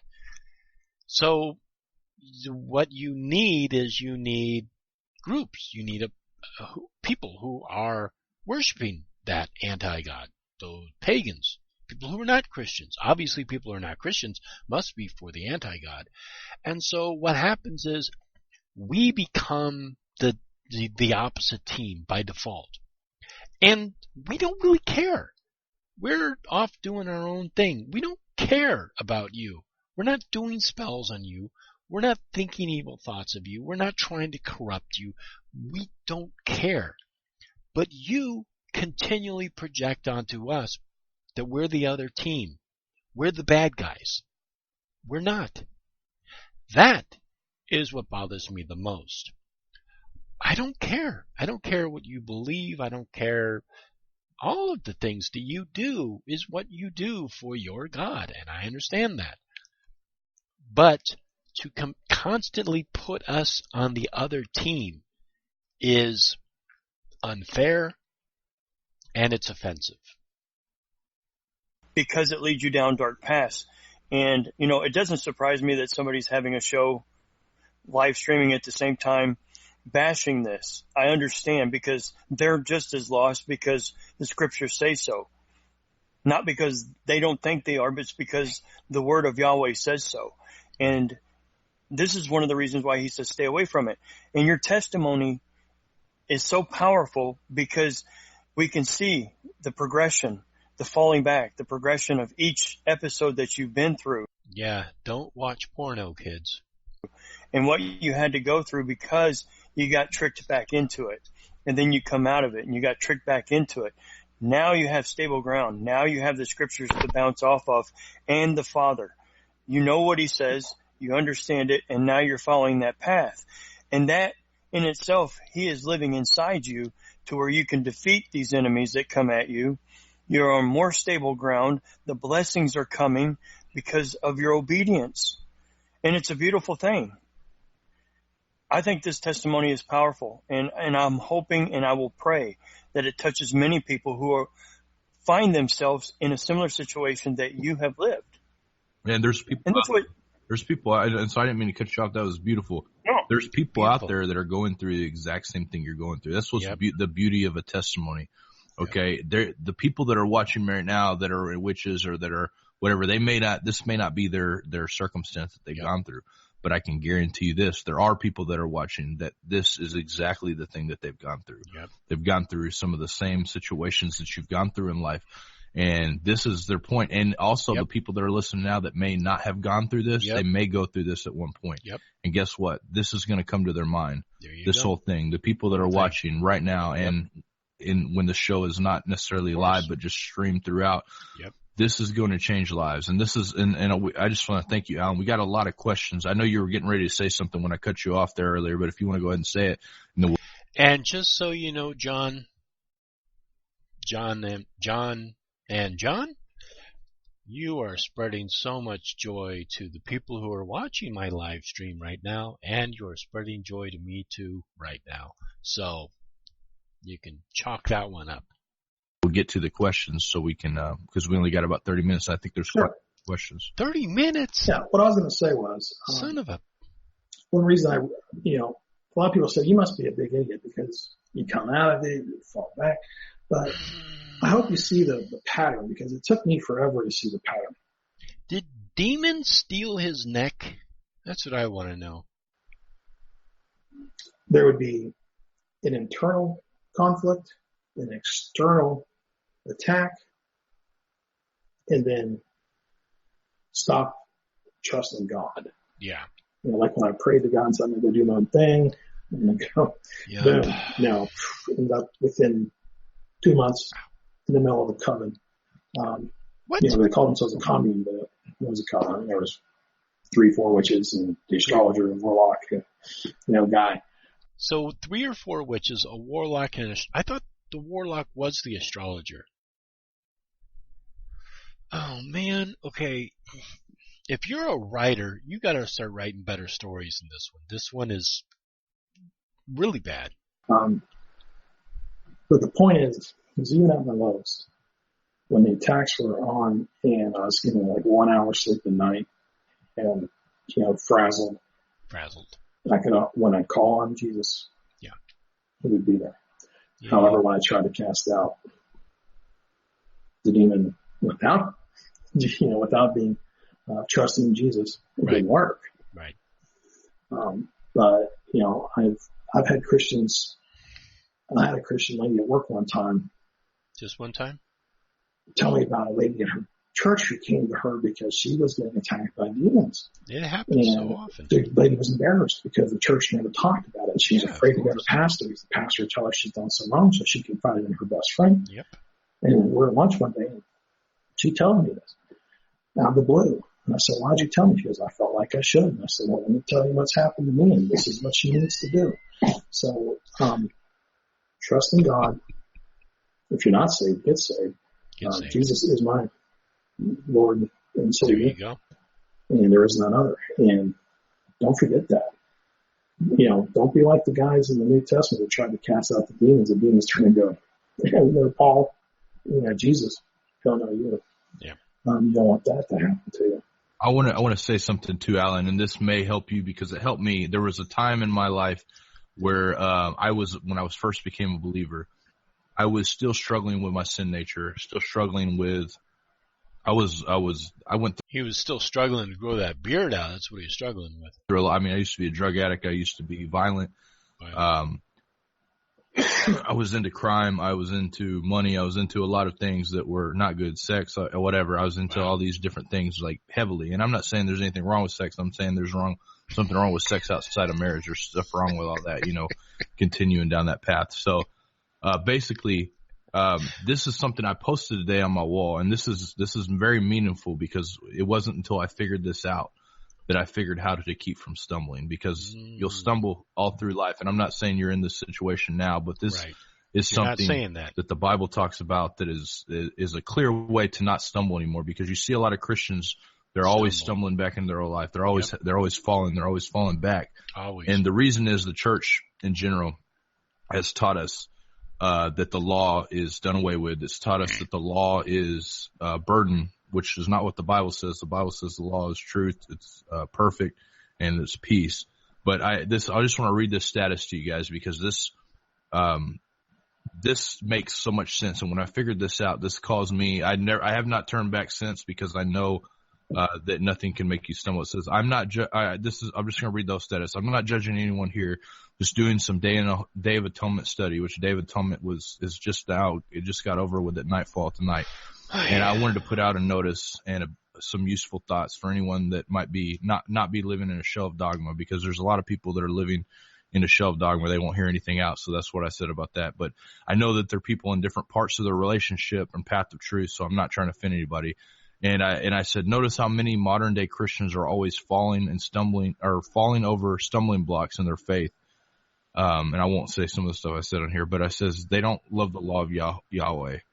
They think it's a burden. They don't realize that it's an instruction manual to the fallen world. In Psalm 119, 165, this is one of the greatest verses ever, because there's so many people that are like, I just can't quit falling. I can't quit stumbling. And this is why. And I'm not bashing them for it, because I've been there, but this is why. It's as clear as it gets. Blueprint for not falling anymore. It says, great peace have they which love the law, and nothing shall be a stumbling block to them. That's deep. And when I realized that, and there's so many different things, I know you've watched our show before. We talk about Deuteronomy 28. He set before us blessings and curses. There's so many things in the Torah that the church leaves out, and I think it's by design. But by loving the law, loving the instructions that have been laid out before us by our Creator, nothing can make you stumble at that point. And I just wanted to give that to you, Alan, as one believer to another, and to anybody else that may be listening as well that keeps falling and stumbling back into their old ways. This is a sure way to no longer do that. And I just wanted to give that to you, man. And I hope, hope that it helps in any which way it can possibly help. Yeah. Thanks, John. The other thing that I've noticed is if you are stumbling a lot, you might want to make sure that your shoes are tied, because that was a really bad joke. But, Christians, I guess they stumble.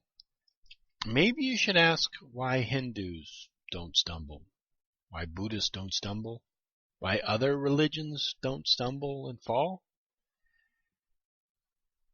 It might not be that you are stumbling and falling. It might be that you are told you are stumbling and falling.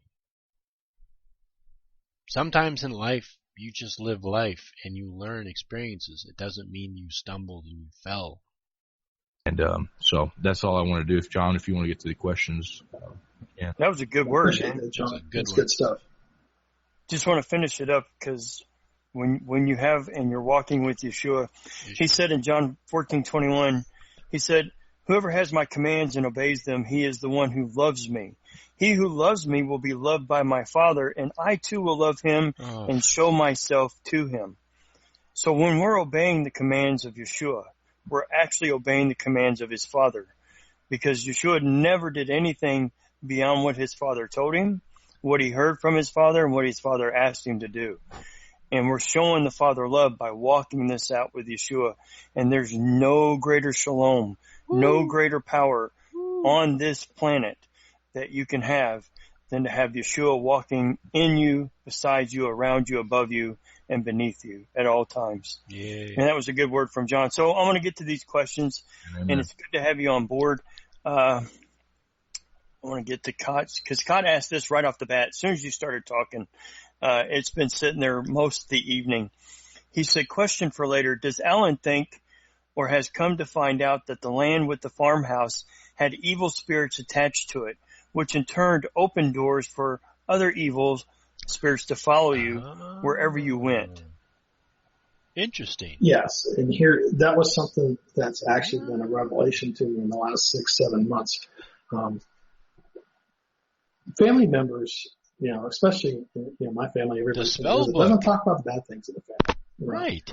My mother didn't tell me about the Messianic book until just about 7 months ago. Right. And I've been all over that farm. It's 75 acres, and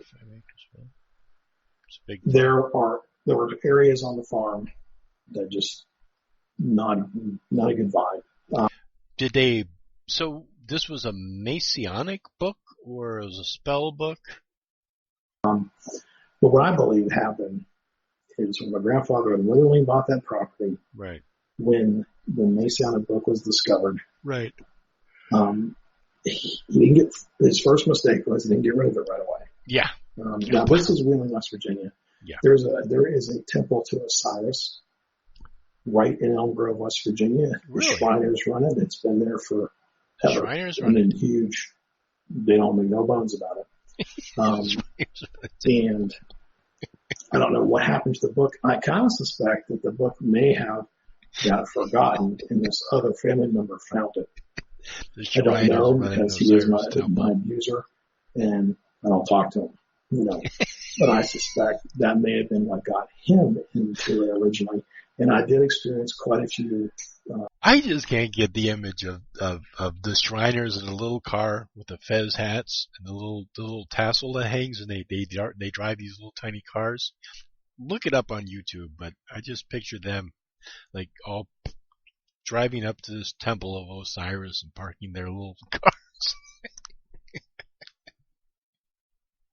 Attacks. And I actually lived on the farm several times throughout life. I didn't go into that, but even my senior year, I lived out there for a while, and before I went in the military, and it was a nightly manly battle. So yes, I do believe that it was a problem. Yeah. Now, the interesting thing is the farm is sold. The farmhouse has been demolished. Really? All the buildings are gone. What It's happened being to the turned book? into a neighborhood now. What about the book? But I believe that it's possible that the farmhouse itself could have been cursed. Right. I'm moved because I get to see people's testimonies. Moved. And when I read questions like that, I just want you to read the end of this question. Wow. He says, I appreciate him sharing his story. Wow. I'm hearing striking similarities with my own childhood. Wow. And when Yeshua speaks through other people, especially through testimonies, it drops seeds and moves those folks into walking out in the Spirit with Yeshua because they can relate to you. That's the church that you've been seeking, the fellowship, when people can feel what you're feeling and understand. Absolutely. Because you have a platform now. And it was a horrible, horrible Terrible childhood that you had to go through. Yeah. Fall back after getting up and fall back after getting up. But people relate to that because they live the same lifestyle that you have.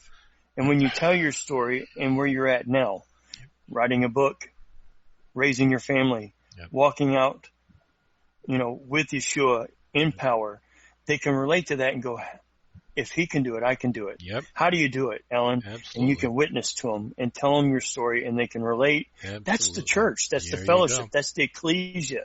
Yep. It's not no brick and mortar as you found out, as I found out, where you have to do certain things certain ways.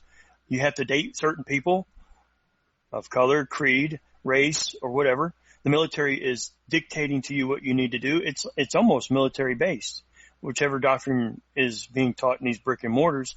But when you actually touch somebody in a personal way, that's when the fellowship starts. I was able to talk a cousin out of going in the military. I was at a family reunion. I never went to him because I never felt worthy. I finally started going back to him. My first one back, this is just a few years ago, I was told this cousin of mine was about to join the military. He was about to join the Navy. And I said, my cousin, he's my second cousin. His mom's my first cousin. I told her, can I talk to him? And she was like, I wish you would tell him what it's going to be like. So he comes over and I straight up told him, I said, the military is ungodly. It is anti-Christian. It was when I was in it. It's worse now because I still know military guys. Well, it's almost as if the military is secular. I mean, who would have thought that our military, which is run by our government, is secular? Worse now than it was when I was in. I told him, I said, you'll be exposed to secular beliefs. Everything but Christianity. Secularism. I didn't tell him everything. I just told him nothing. He, to this day, has not joined us. There's probably a good chance that what it is they probably treat all religions equally. Could that be what it is? And it's secular. They're told to keep their religion kind of out of the military because the military is secular. And could that be it? Or are they actually anti-Christian? They're actually locking people up for practicing Christianity? Is that what's happening there, Mr. No Neck? So I got to at least talk one person out of it, but it's not because I'm not a patriot. I love the United States. But I recognize. Actually, you know what, John? And John, if you don't like me doing these videos and making these comments, maybe you should stop telling lies about witchcraft and stop telling lies about the occult. Maybe you should do that. The United States was not a Christian denomination, and its military is not a Christian-based military. Secular. You join it, they own you. You own them, just like that commander that came in and said, you either drop out of Bible college and go to the college we want you to go to, and have the career we want you to have, or you're going to end it. I'm pretty sure that whoever, if they did say that to you, crossed the line, and I would report them to a hire a supervisor, because I'm pretty sure he could not be giving you advice like that. The thing with a secular military is that if you want to pursue becoming, like, say, a chaplain in a certain particular, like, Christian, if you want to become a Christian chaplain, they can't tell you not to do that. It's kind of a fine line between having a secular government, but basically they can't support another religion and they can't really emphasize a religion. They have to treat all religions equally, so they can't suppress your ability to practice Christianity, but they also can't advertise it. It's kind of a weird balance, but if you understand it, you understand why they do all of the things that they do. So how many churches have you been in? I heard Baptist is one. The church I grew up in was a non-denominational. Okay. The first one, when I was a kid, my whole family went to. It was one of these huge old pre-Civil War churches in West Virginia. Excuse me. And then when we moved to Delaware, we went to the Assembly of God. That was the one that we were, where I had friends with the pastor's kids. And then from there we went to Charismatic Church. 3. Yeah, it was one of the New Life. Was a big charismatic movement at that time. Went there for a lot of years. And when I went there, I actually went on missions trips. That was when things were going great. As a teenager, away from all the influence of the occult. And in the military, I tried a few churches. When I went back to that church where the two ladies knocked on my door and lost, it was an independent fundamental Baptist church. A lot of people have a problem with those, but that's what I needed at the time. It got me straightened out. And, the ex-paratrooper had been there. He knew, he's a great guy. I think he's retired now for health reasons, but it's what I needed at the time to get my act together. I was on a downward curve where I really believed within the year I was going to be dead. And, it got me straightened out now. Yeah, here's the interesting thing people need to realize too. When you're walking in God and you're out there leading people to Christ, that's when the enemy's going to attack you. He's going to throw stumbling blocks and he's going to use other weaker Christians to attack you, to say things in the and you got to work your way through it and learn from me that don't get mad at God because God's not out to get you. It's the enemy that's out to get you, not God. We do live in a fallen world, and we do agree that, we are saved by grace through faith. But the question is faith in what? And that's the faith that the Father never changes. There you go. And that we can rely on Him 100%, that He never changes, and neither does His Torah, and neither the way Yeshua walked it out, and we can trust that. So we have faith. Faith is an action word, and seeing you on tonight is putting yourself out there, making yourself vulnerable so somebody else can latch on to you and say, I went through something similar, and they have somebody they can talk to. It's amazing how Yahweh moves in people.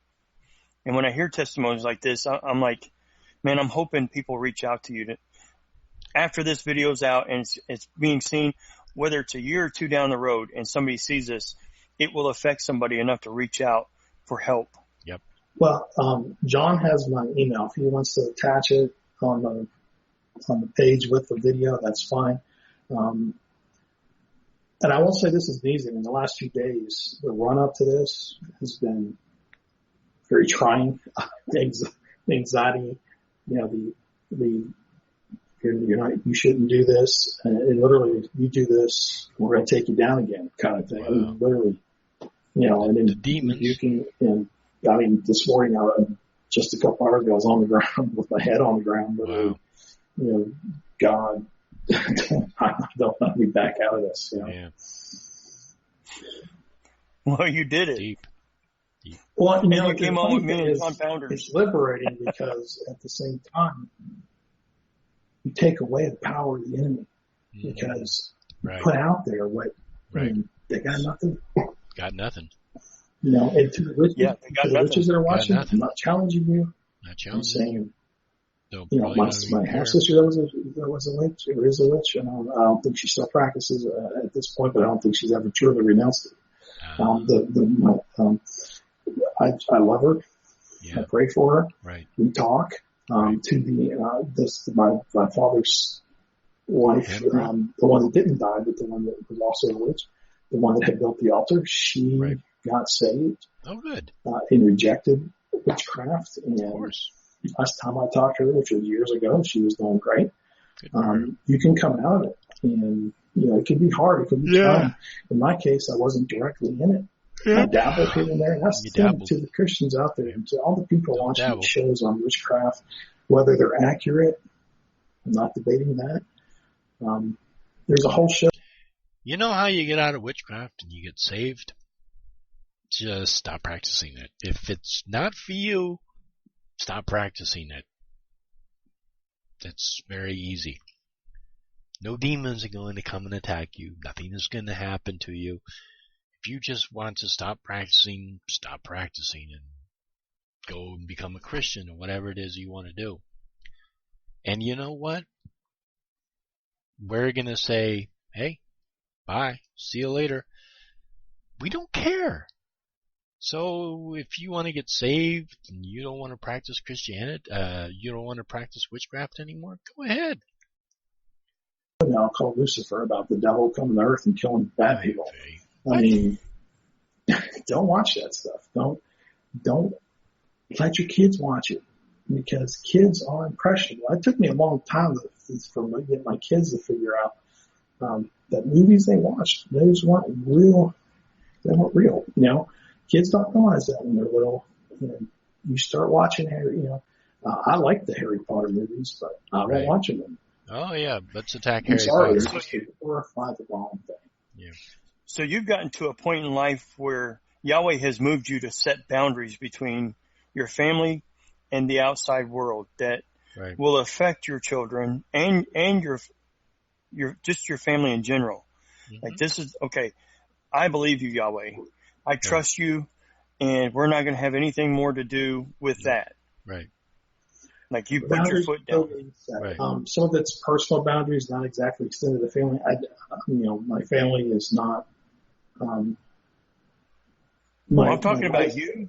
Me personally, yes. There are.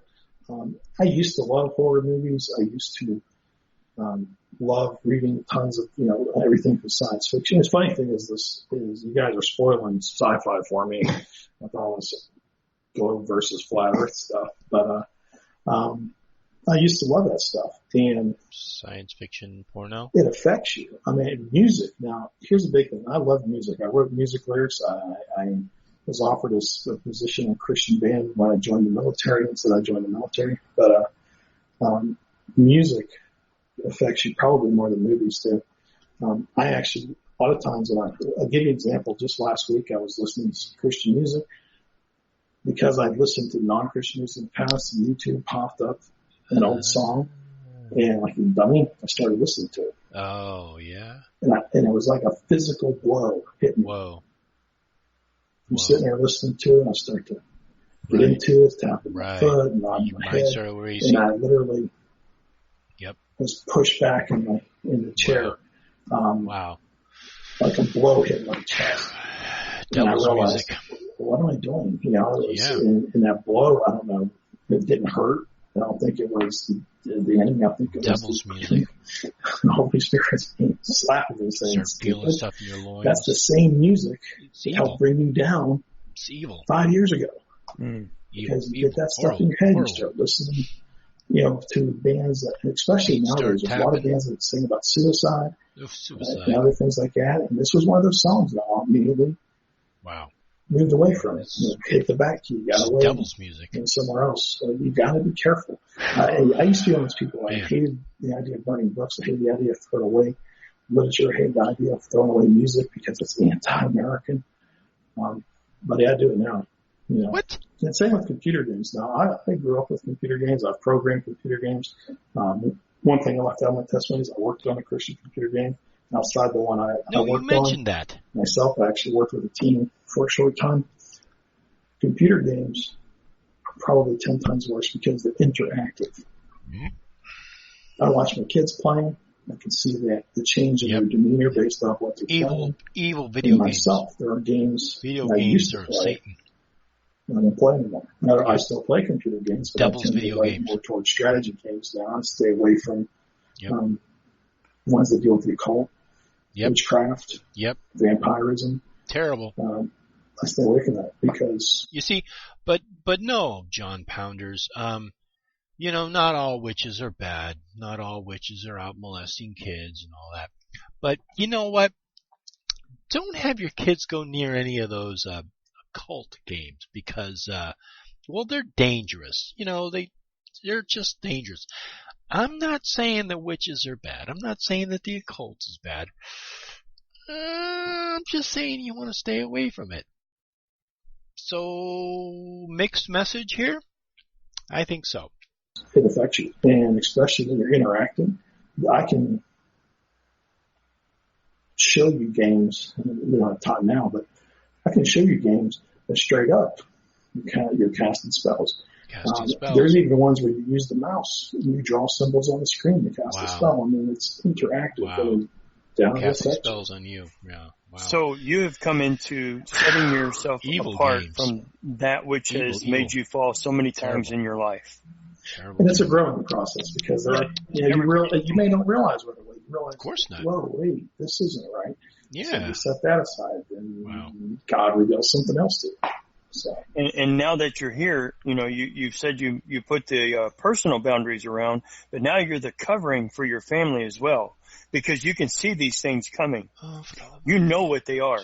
You're educated. You have been life educated and knowing and seeing the signs and symptoms as they come at you, and you go, no way, not for my family, not in this house.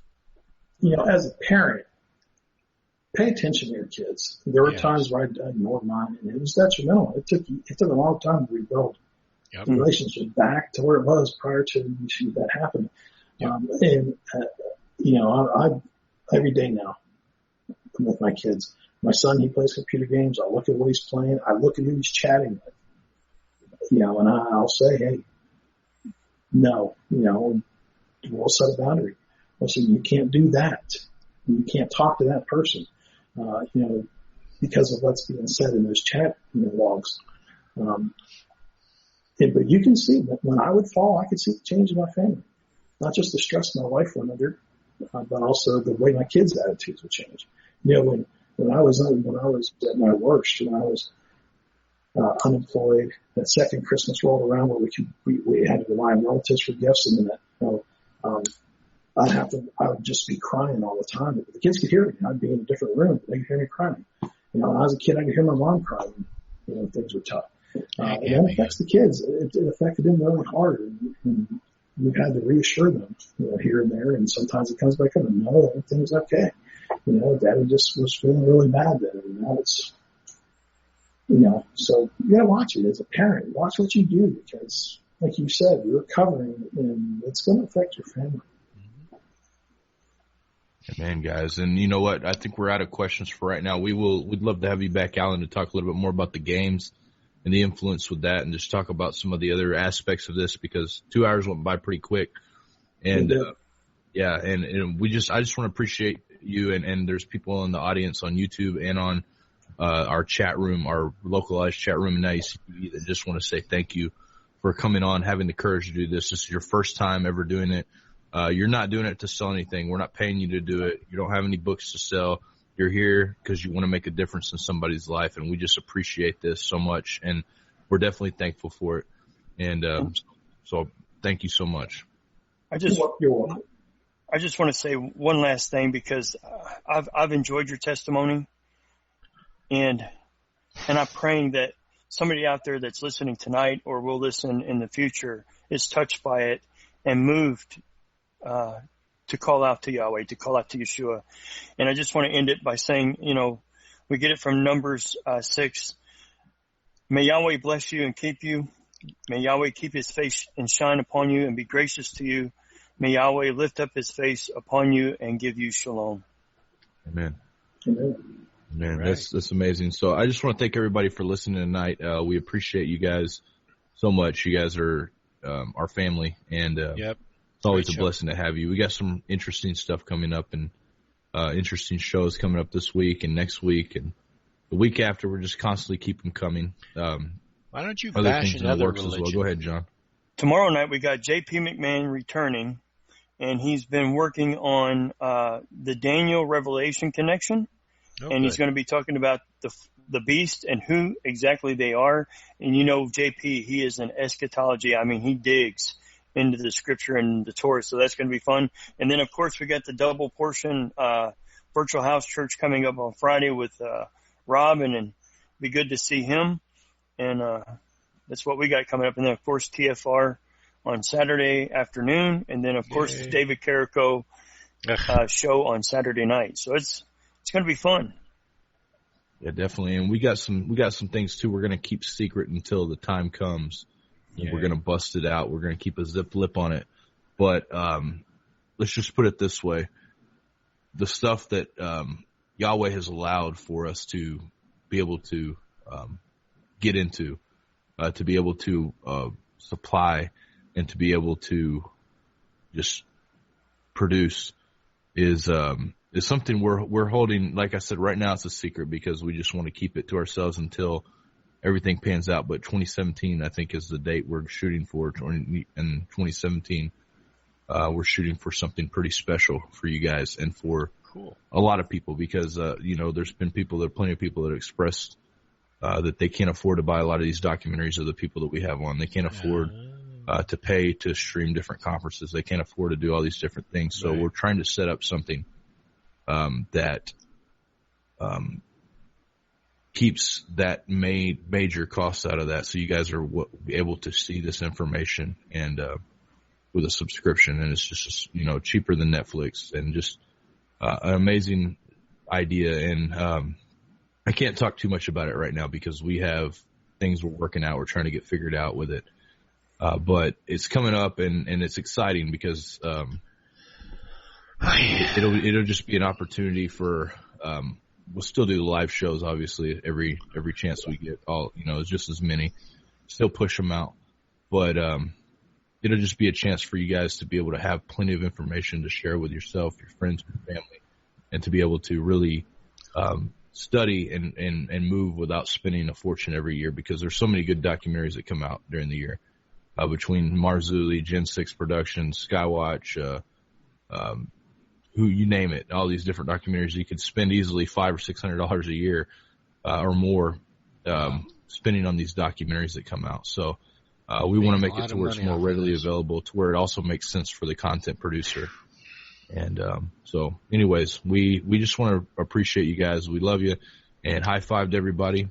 High five. Blessings and shalom. High five. Shalom. This is NYSTV. Thank you, Alan, for joining us. You're welcome. Adios, muchachos. Yay. All right. Well, that was exciting.